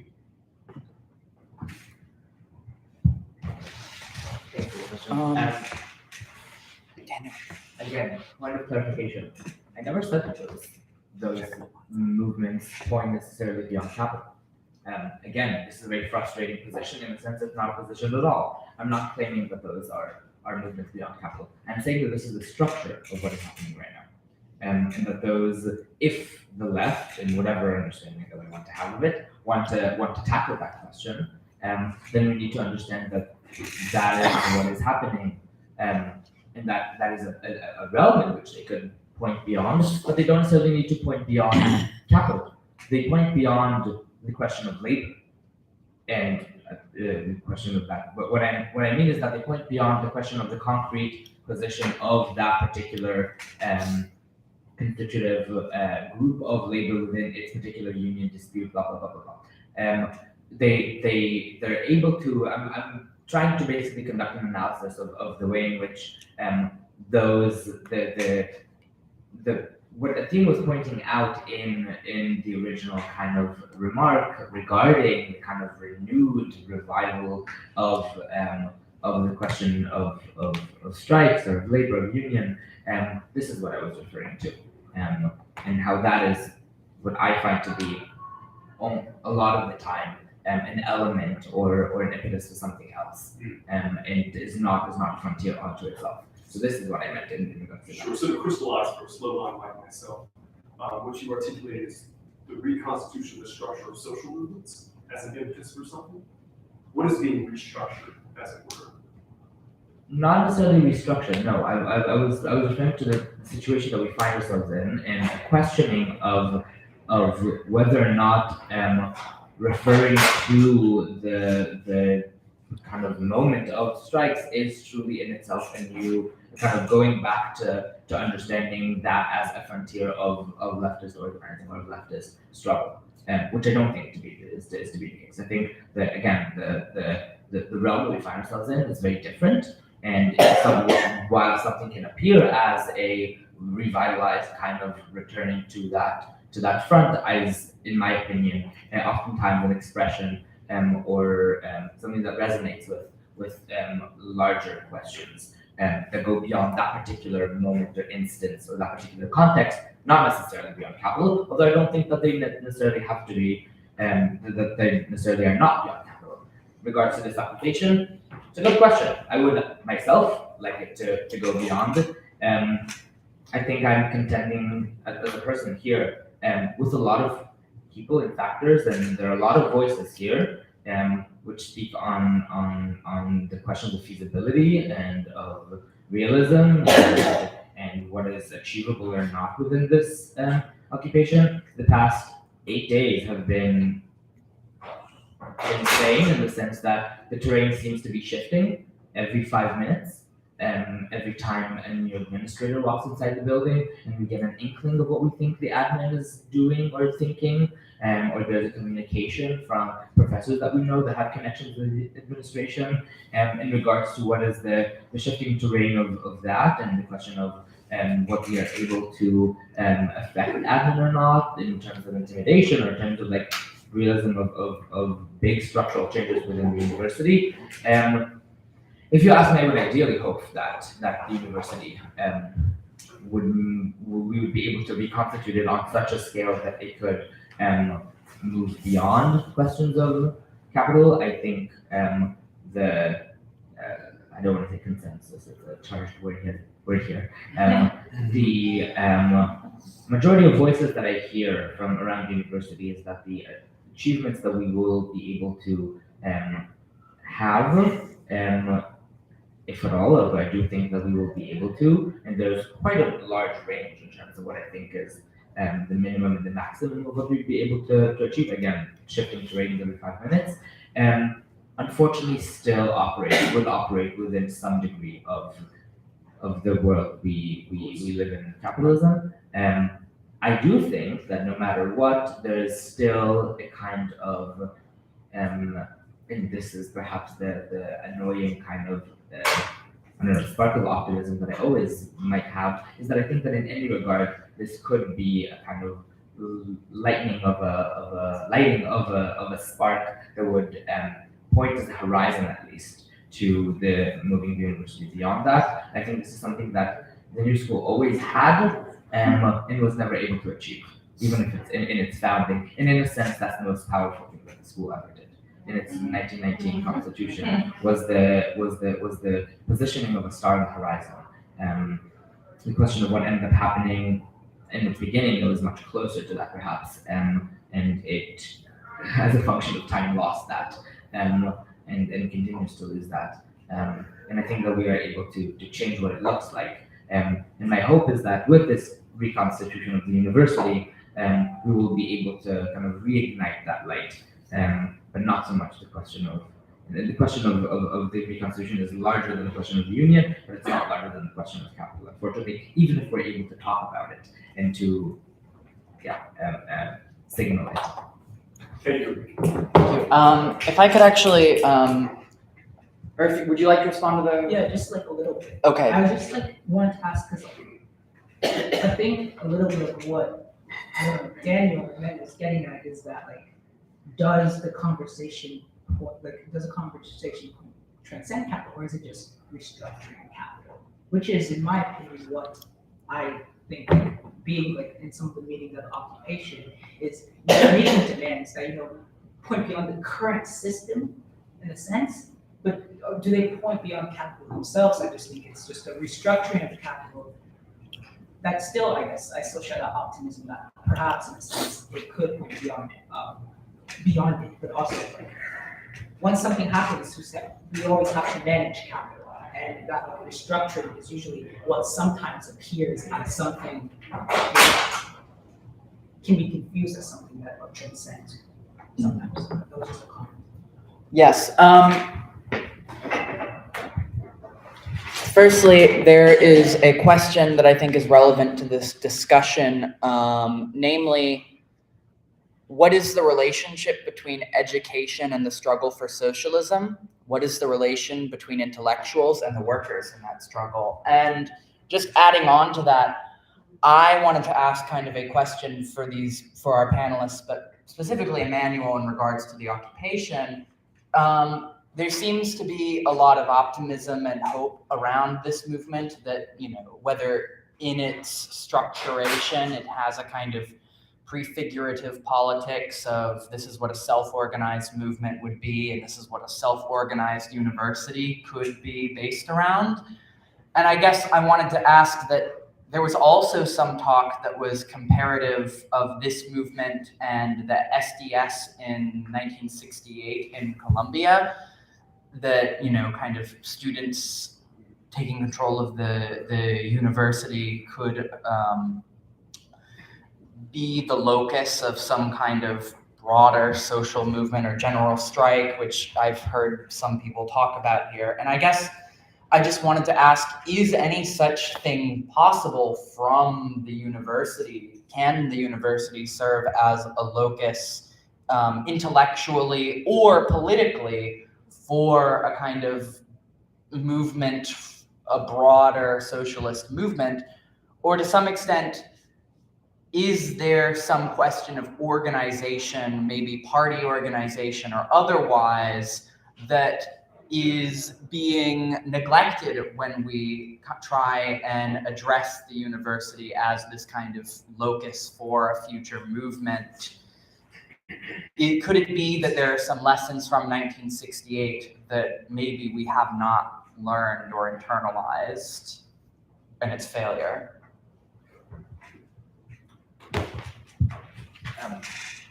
Yes, I'm not quite sure that I would even be able to respond to the question of the relationship between education and socialism if we're talking about them in those terms.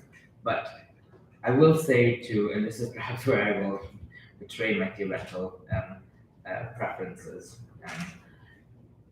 There's a sense in which, to your question of whether or not that sidelines or ignores questions about of party, etc., I think in a sense, yes. And I don't think that that's necessarily a problem. I would perhaps even go to say that the continual insistence on that perhaps is a part of why we're in this situation to begin with. To rephrase actually what I said before, and perhaps a different way of thinking about it, is that I think we can think about what we're able to do here as a stepping beyond capital. And perhaps the question of what will end up happening or in what way will crystallize or stabilize and what labor relations is a different question that should not be ignored. But to see what we're able to do in the current occupation and hopefully in future ones, as the constitution of what we're able to conduct within ourselves as already stepping aside, stepping beyond, breaking the way the university currently operates and reconstituting something else that manifests itself as anti-capitalist, and that might be strong wording, or ambitious wording, but constitutes itself as something that is different. And I'm thinking here of different definitions of communism that have been proposed in the past 20 years that try and think about moments and relations as moments of communism.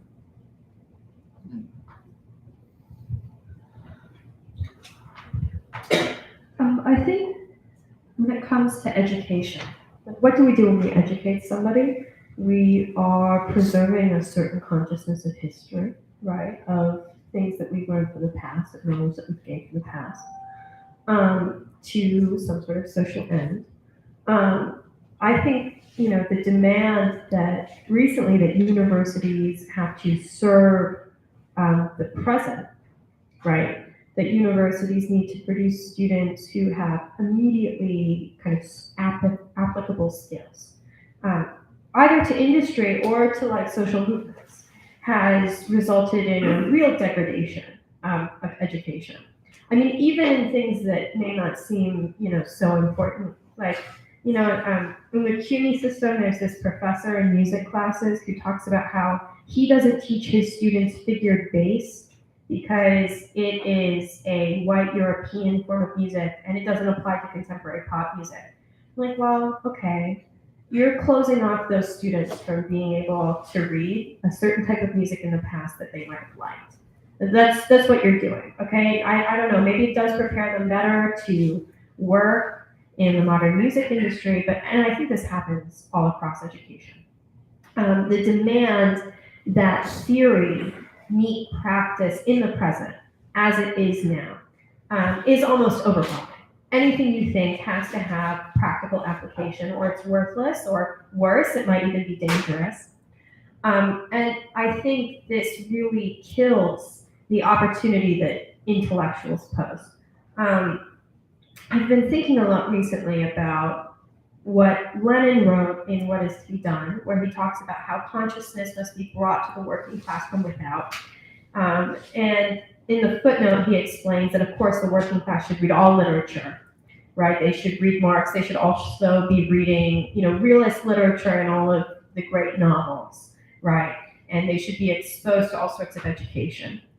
And I think for Lenin, intellectuals and the intellectual tradition of socialism represents a certain historical consciousness of the bourgeois revolutions and the demands for freedom that is useless today, useless to capitalism as it exists, right? It's not immediately useful. And this creates kind of a group of like these bohemian déclassé intellectuals who believe that, who aren't doing well in society, often they can't make money, right? And whose ideas lead them into nihilism or all sorts of romanticism because they don't seem to have any hearing on this earth, that nobody cares that you think there might be some higher form of human freedom or you have some memory of these demands of the past because they don't help the world run.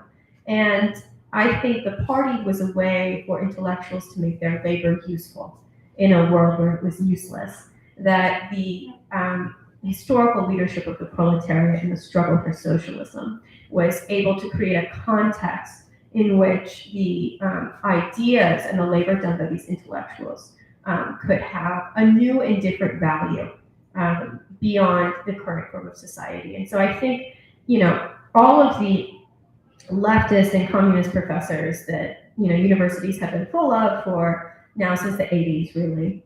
They have yet to produce the revolution. I'm just going to put that out there. As much as the left has made its home inside the university, they have failed to produce the intellectual leaders of a revolution. That just hasn't happened. What has happened is actually the degradation of the value education and ideas may have, which is their variance with what is, rather than their immediate applicability to the status quo. Anyway, I hope that wasn't too long.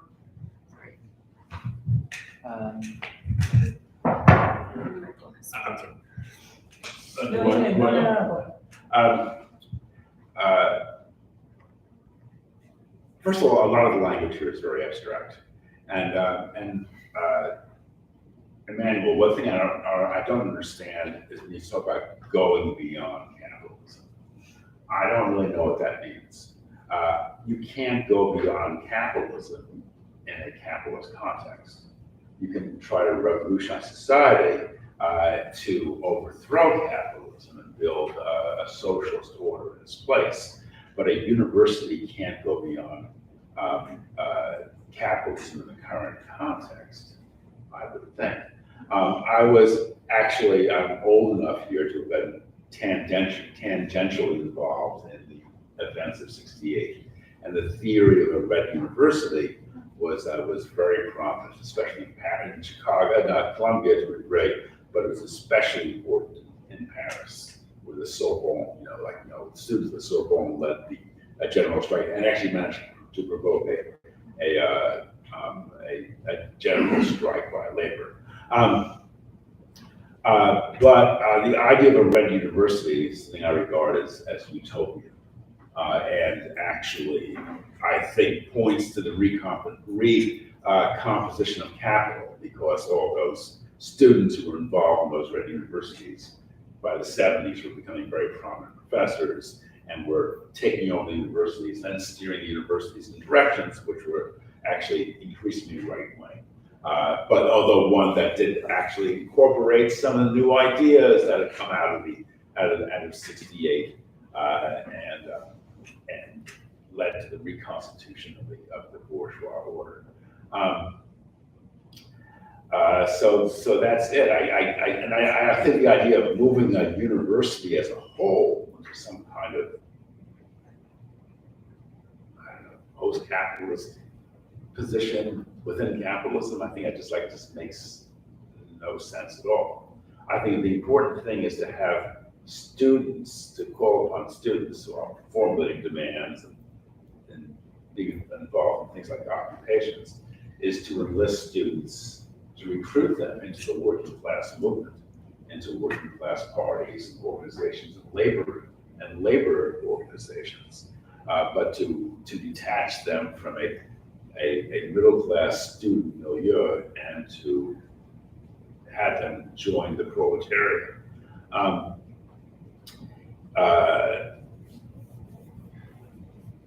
I guess that's it. That's something else I wanted to add, but I'll save it for later.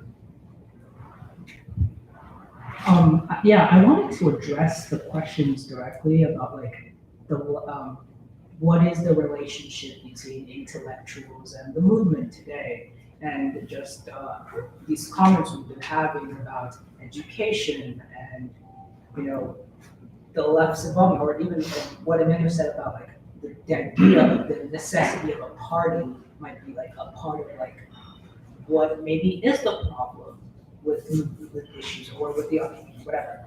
But so first, I think that like especially like with because like the whole motto, I don't know if it's a motto, but the whole slogan of Platypus is that the left is dead, and that like I think that's important to remember when we talk about like the relationship between intellectuals and a movement, because if there was a movement, then like, because when I was talking about like the intellectual self-critique of these movements is what would, I guess, constitute the left, what would be advising the left the movements to go beyond the threshold, but we don't have that.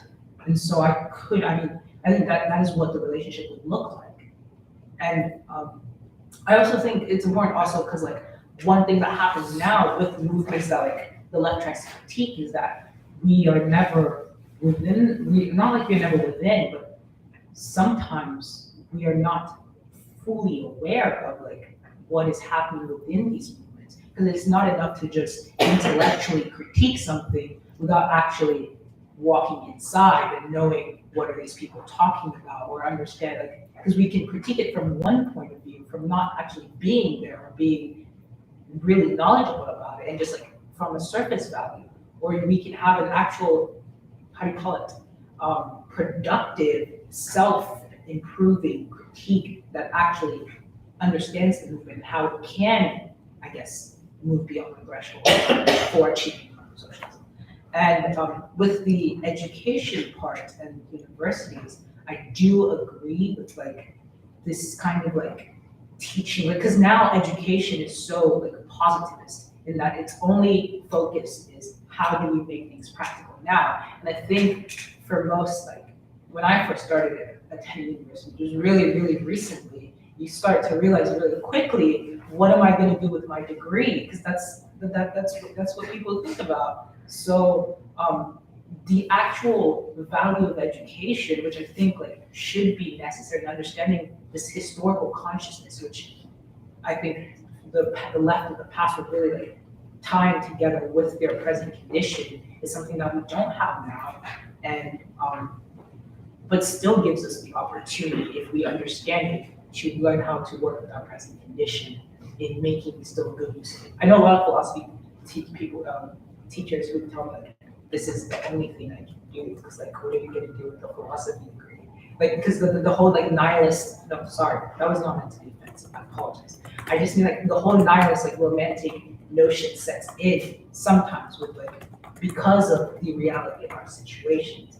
However, I believe like this connection with universities and education and how it points beyond socialism all goes back to like keeping in mind, I guess, the educational value of this historical consciousness. And also recognizing that, like we said, like Dan said about how like, a university cannot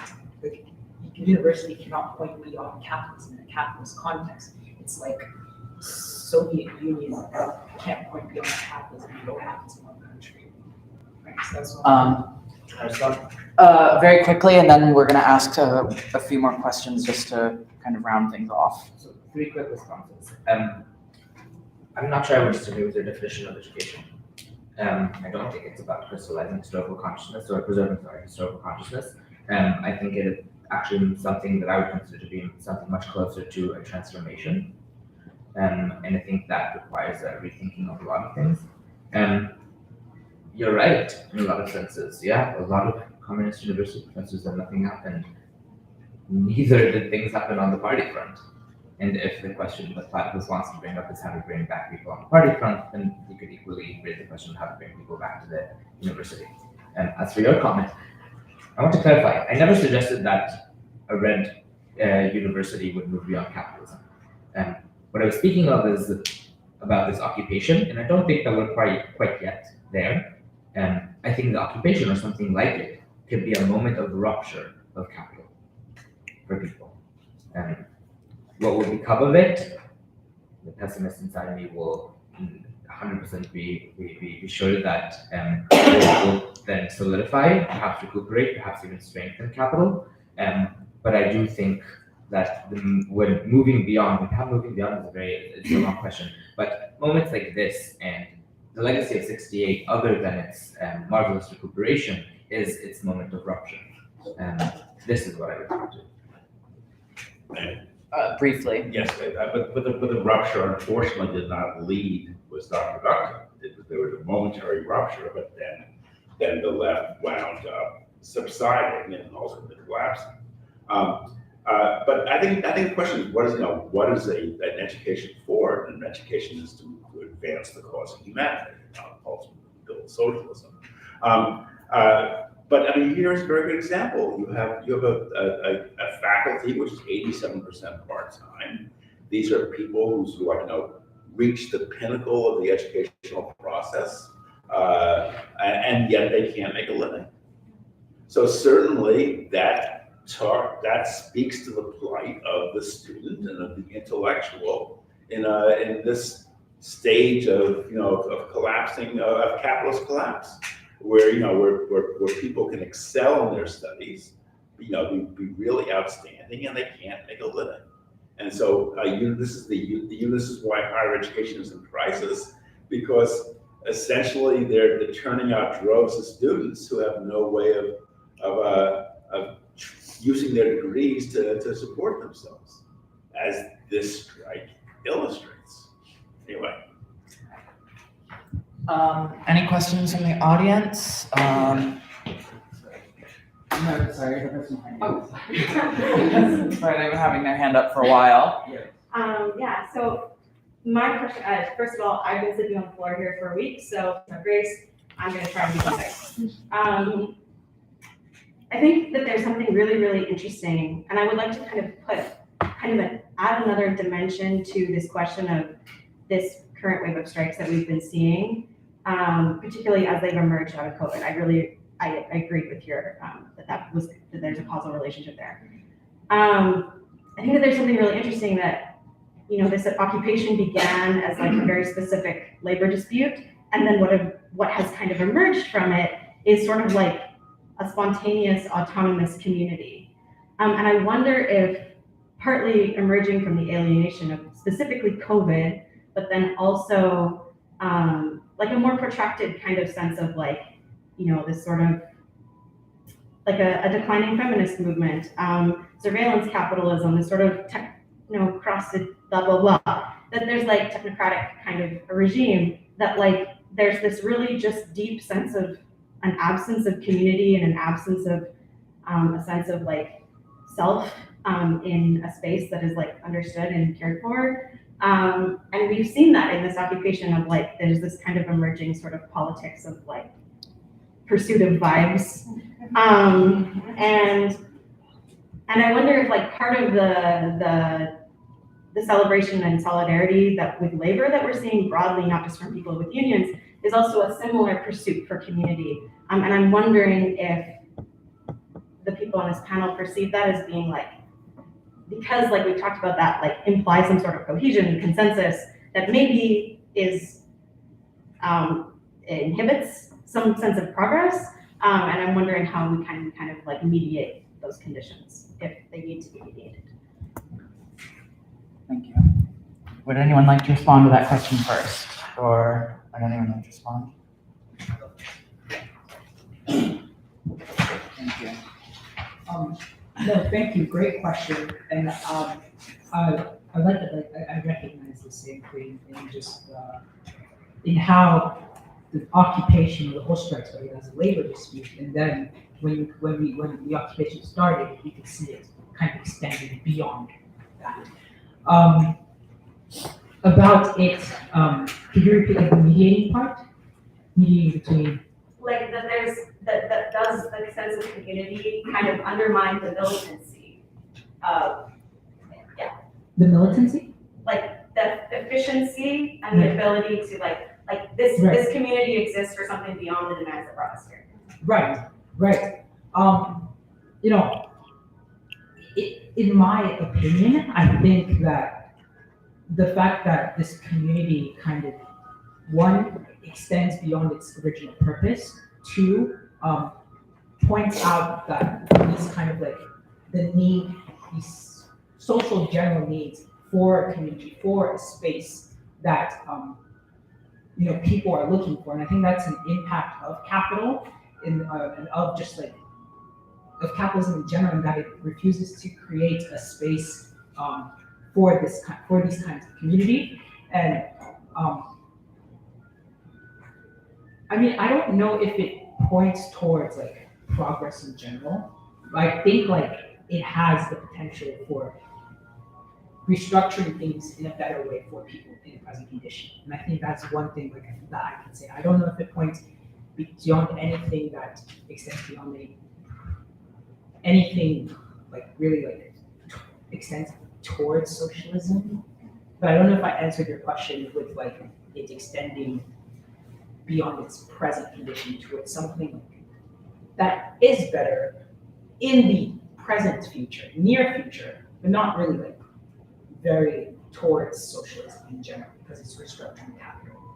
Erin, would you like to respond, or Emmanuel? I mean, I think actually we do need to maybe level with ourselves a bit. Because isn't the attempt to organize a community really a retreat from the broader world and the questions of the broader world? You know, the desire to have community control on a local level, or even within something like, I don't know, you know, go start a commune. America's the right place, right? You can go buy some land in Oregon and have your day out there. But that is an accommodation to the status quo. And that the only way to transform reality is universally, on the basis of universal labor, because that's, you know, already the basis for the constant revolution of society. And I think this points to this question about rupture. I am smelling some dew in the air. Oh no, okay. Anyway, somebody else. I'm about to get in trouble. I'm saying the wrong names. But isn't capitalism rupture? Isn't capitalism all that's solid knocks into air? Isn't capitalism the destruction of past values, which leads to the destruction of the value of your education, by the way, because your education is based on what's been valuable in the past, not what might be valuable in the future. Anyway, just wanted to add that. Yeah, I mean, yes, I mean, rupture for the sake of rupture. Capitalism is constantly self-rupturing.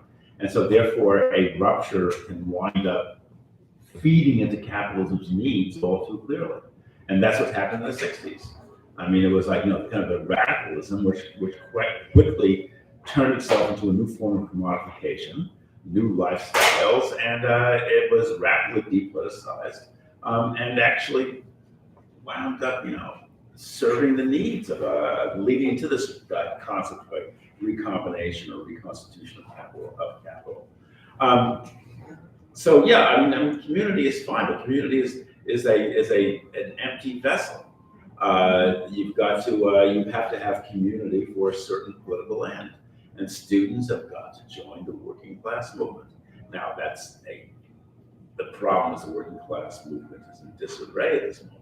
But joining the working class movement means sort of fighting to create a new movement which will fight for socialism, and trying to figure out how to do that and how to build that and how to create that.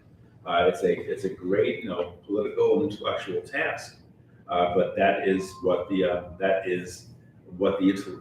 intelligentsia has got to throw itself into, not as a separate social formation and intelligentsia, but as intellectuals opting to side with the working class and to throw themselves into the working class movement. So just a couple of things. We want to get into names. No, not like you at all. And I agree with some kind of question of capitalism exactly like functions on ruptures. And I think it's a question more so of actually doing like the things I don't want to say concretely, but things happening now already constituting themselves as something that is communism. And to that end, I think we might have some more basic vocabulary disagreements here, but in a sense, I don't necessarily think that receding from the world is a bad idea, and that receding from the world is also a word. Founding a commune, not something that I necessarily personally agree with or would love to do, but is also the world, is also reality. And that is not something that should be forgotten. As to the question, Kristen's questions about militancy and community, I think it's a very difficult question. I think we've all, those who are involved here, learned, as you're saying, Hugo and Eric learned on their flesh that either one of those positions, particularly community, without a consideration of the other, flows very, very quickly to complacency, to endless discussion that ensures that nothing will come of this. But I don't think that you can have militancy without community. I will portray another theoretical something that I like, which there's a great one of the actually maybe important contributions of Fisher was the idea of exorbitant sufficiency, and the fact that those moments of something between community and militancy, moments in which you could feel like you are together with others capable of doing something else, those are really the moments that need to happen, that are able to awake consciousness, or at a large scale. I have my disagreements with him on that question, but that idea is important. And so if you want militancy, you can't have it without a sense of community. Community without militancy is forfeiting everything you called for to begin with. Respond briefly, then we'll take final questions. But can I just ask a quick question? Because I feel like maybe I was out of the loop on this community versus militancy question. Is this about like the idea of should you kind of be nice to each other in this occupation, or should you like, I don't know, call people out for their ideas? I mean, what's going on here? I feel like something's going on. It's important for the context. Yeah. So the question was more so if are we like, why did we come here? What are we doing here? And then it's a question of what are we then doing in terms of like we've acted very nicely in relation to the university, right? Like in a sense, it's not even an occupation, because the building is open 24 hours and we're technically here peacefully. And while we're disrupting things, there's nothing here that is actually happening illegally. And so there's a sense in which it's very nice. And so we really delved, and then there's all this the question of like community building and the resources that we've gathered, but it also devolved into like a endless conversation about ourselves, accountability to one another, questions of community building, activities, how do we want this to look like, what is the agreed upon consensus that we have in relation to our ideals and relations to one another. And then there's the question of how does militancy, not in relation to one another per se, but in relation to the administration, in relation to why are we here? This is, I think, the question. Okay. Thank you. Okay, apologies. We started late, so however, we're now broaching upon the 2-hour mark. So I'm going to take questions from everyone that wants to ask a question, and then the panelists will all briefly give a response as kind of your concluding remarks. So anyone who has a question, please put your hands, and I will circulate the microphone. Hi, thank you. I just wanted to go back to kind of our original question, which is the left and labor, and namely the point at which they meet.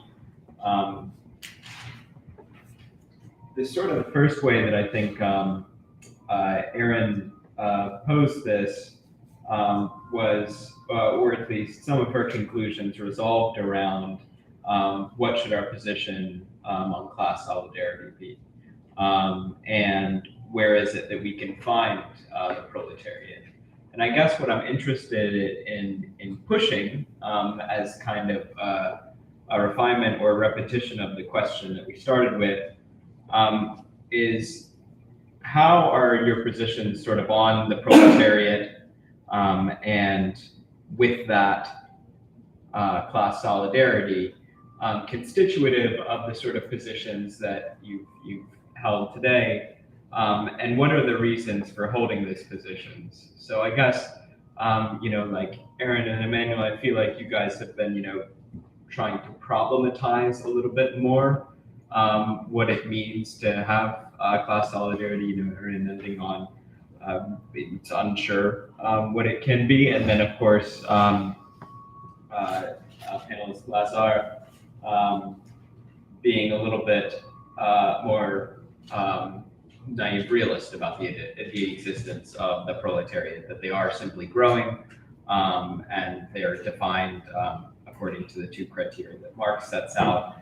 It's only a question of unhiding them. So I guess, what are your theoretical motivations for trying to problematize this relationship to, or to problematize the existence of the proletariat? And I guess how does that inform your positions on class solidarity? Thank you. Any other questions from the audience?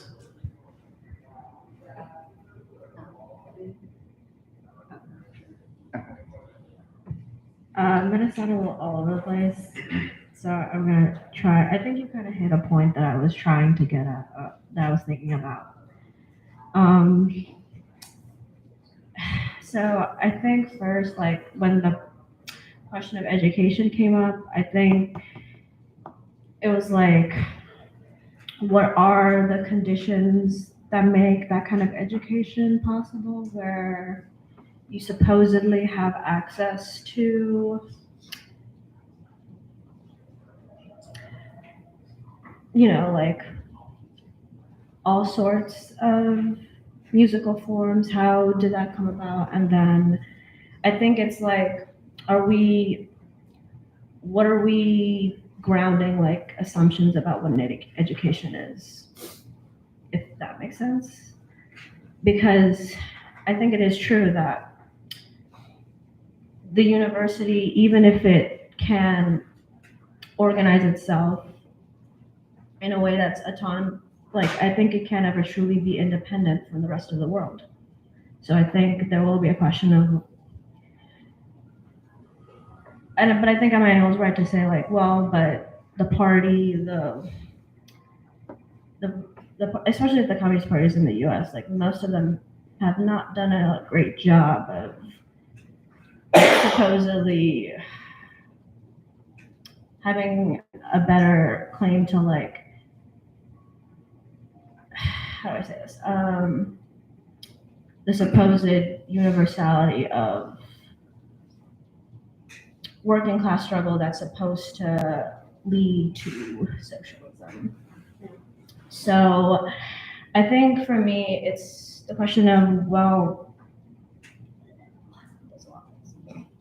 I think we want to, there's, I think a struggle here of a reasonable uncertainty about what exactly are we emphasizing as the universality of this proletariat faction, which there are people who don't, what are the parameters of that? Because prison laborers don't fit those parameters. And then historically, it seems that the universality of the working class, even when they had their gains from as like a working class faction, it usually was to the exclusion of like not being able to work with other working class factions, and that was how like the Black Panther Party came to be. They weren't able to work with a broader movement, and it did happen in its own like historical time, conditioned by that. But I guess but even like the broader world, like if you look at the supposed input from a universal faction of the workers that is going to be the proletariat. Well, what about the people who don't fit into those confines? Because capitalism still also relies on those factions to function. And unless you're going to like force proletarianize, I guess, those factions. That's really abstract. But I think that's like, a lot of things. Maybe I'll try to make this more concrete. But like, I think in terms of like this movement here, I think it is true that at best it can reconstitute itself to have amenable ends here. I don't know if it's going to have enough of. It's going to be it won't have like a capacity like that to really. Yeah, sorry. No worries. Kind of adding to that, there's a question from the chat, whether or not the proletariat is a sociological category or a historical one, to kind of bookend these questions. So closing remarks from our panelists. Okay, where to start? Jake, I will get to your question.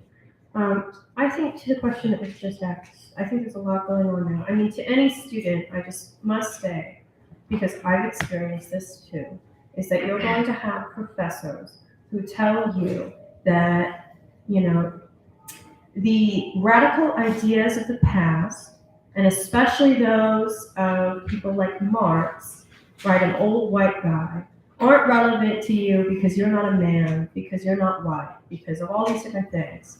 That is a lie. It's an absolute lie, and you can't let people tell you that. Absolutely. You cannot let people tell you that the radical traditions of the last 200 years of modern society aren't of interest to you. Absolutely, they are of interest to you. Absolutely. And, I just feel like it's such a crime that people even say that. They were of an interest to every thinking intellectual of the past 100 years. I promise they're of interest to you. They were, name anybody, Franz Fanon, name anyone, okay? That it was of interest to them, it's of interest to you. So don't let teachers tell you not to read that stuff. But on the broader question, right, which is proletarian politics kind of capable of including everyone? Or was Marx, was it like too racist? Is it exclusionary? Do you need all these other types of politics? Because I think that really is the problem that we're dealing with. And I'm glad that you brought up the Panthers. I think that's a good example.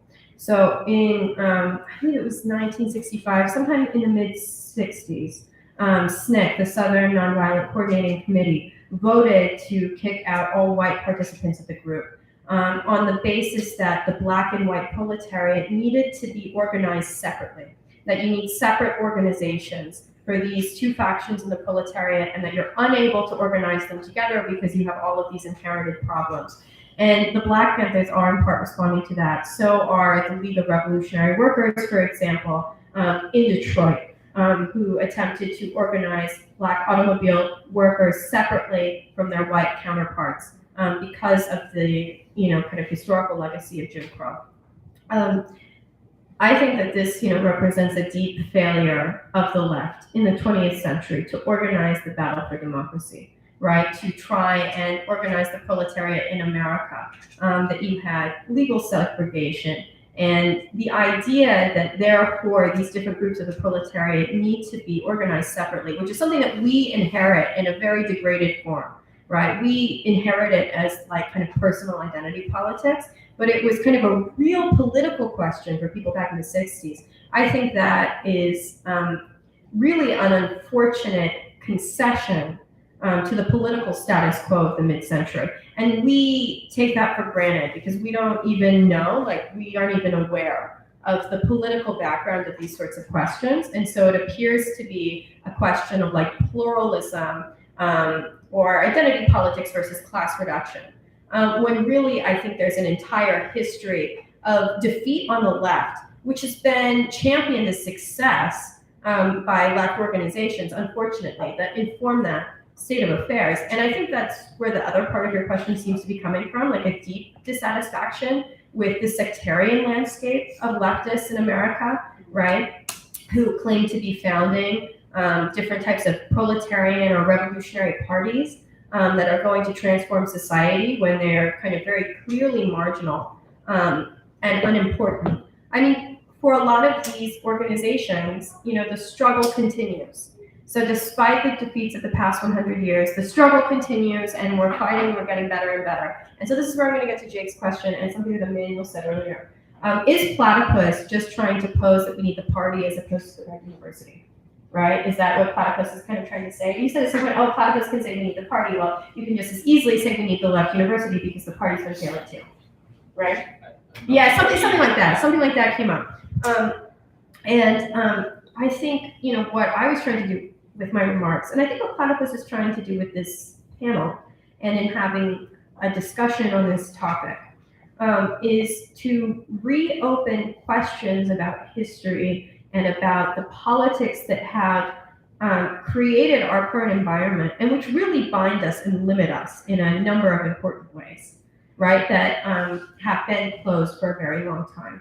And I think one of those questions is about the fate of organized proletarian politics in the 19th century through the party. And I think that just as much as turning away from questions of politics and trying to organize democratic discontents just within the university or on the basis of vibes or even more sophisticated intellectual apparatuses is just as much as claiming that we are still the Bolshevik Party from 1917 fighting the good fight. I think both of those are a attempt to ignore and sidestep the failure, the profound failure and defeat of the only mass attempt to transform society in modern history, which was, the movement of the workers in the advanced capitalist countries of Europe in the late 19th century, which is also, and I think Leo Panich said this, the only mass movement that has ever activated the so-called wretched of the earth,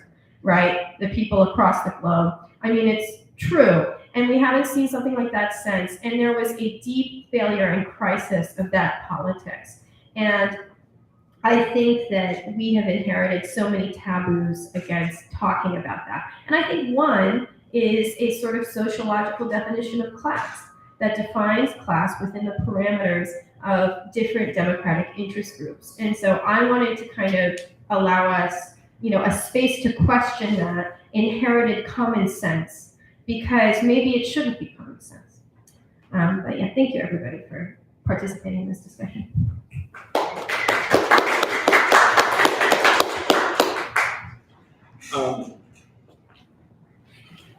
Well, I agree with Erin's comments about racial sectarianism. I think that those movements were actually quite disastrous. They were demoralizing.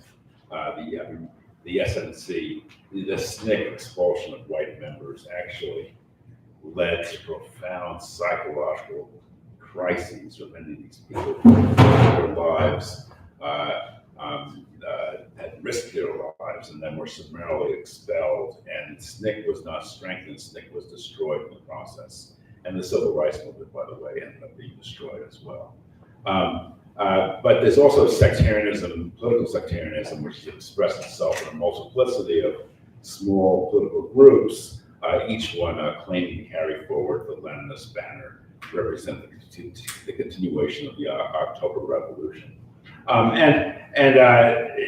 It from one angle it looks very silly, but from another angle it was not. I mean, I was in the orbit of the Spartacus League for decades. The Spartacus League was a very small,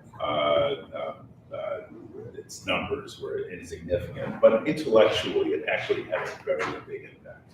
And it helped to really mold really a Marxist milieu, and to sort of mold them in a tradition of sort of a fighting Marxist tradition that was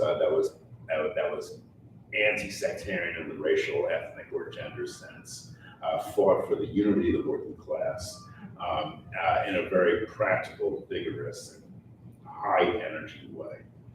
So I recognize certainly the Sparks have fallen apart. I mean, that whole milieu is self-destructive. They just all healed over from exhaustion. But nonetheless, though, you can't dismiss their efforts at hand, because they did accomplish a great deal. They kept a tradition alive.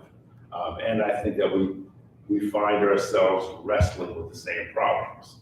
And hopefully the coming historical period will be more conducive to those efforts. I'm quite confident it will be.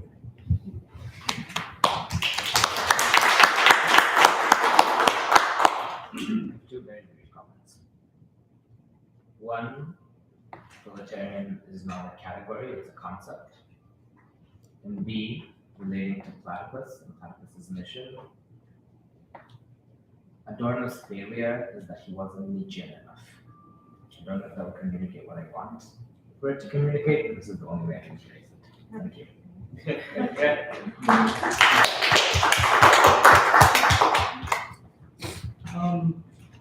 I don't have much to say. I think the previous panelists answered most of the questions in the way I think about them. I feel that this was very educational, and in the way that we understand the left, and we understand labor, and we can relate it especially to this current strike and current ways that things are operating at the occupation. I did want to mention just like something about how the sectarian nature, or just like how, something about the sectarian nature of just how the left takes up some of its causes, and how it always brings up these questions and these, ends up devolving into these issues of identity politics, of just things that put workers against each other, mostly. Some of the things when I've been at Platypus is understanding that I guess the left would seek to overcome these issues in like making, because when we talk about proletariat, we're talking about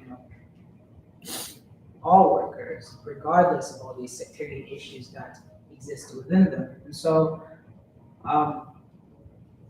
I just wanted to have that comment out there, not necessarily to like say that any of them are a bad thing or are not, like, should not be supported, because obviously they should, but just in that one thing we can recognize or learn from them is that the left has failed many times, and because of that we have the current issues, we have these current kind of, what I think I like what Erin said, especially about this like historical things that are passed down as common sense that we have to question and like ask ourselves. And I feel like that's what Platypus tries to teach us to do in being like a pre-political project. And like, how do we question these things that we understand now as like, this is what it is. Why should it be what it is? And how do we relate that to the left? So glad everyone could make it. I hope this was as educational and important for everyone here as it was for me.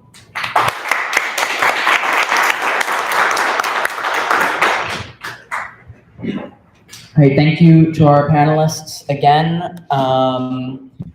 Just before we close out, we're at the new school, Platypus. We have our reading groups every week on Tuesdays from 6 to around 8:30, 9 p.m. And Wednesdays, we have our coffee breaks at 2 to 5 p.m., starting back again next semester. So if you'd like any more information or would like to take PRs, please feel free to see Daniel in the back.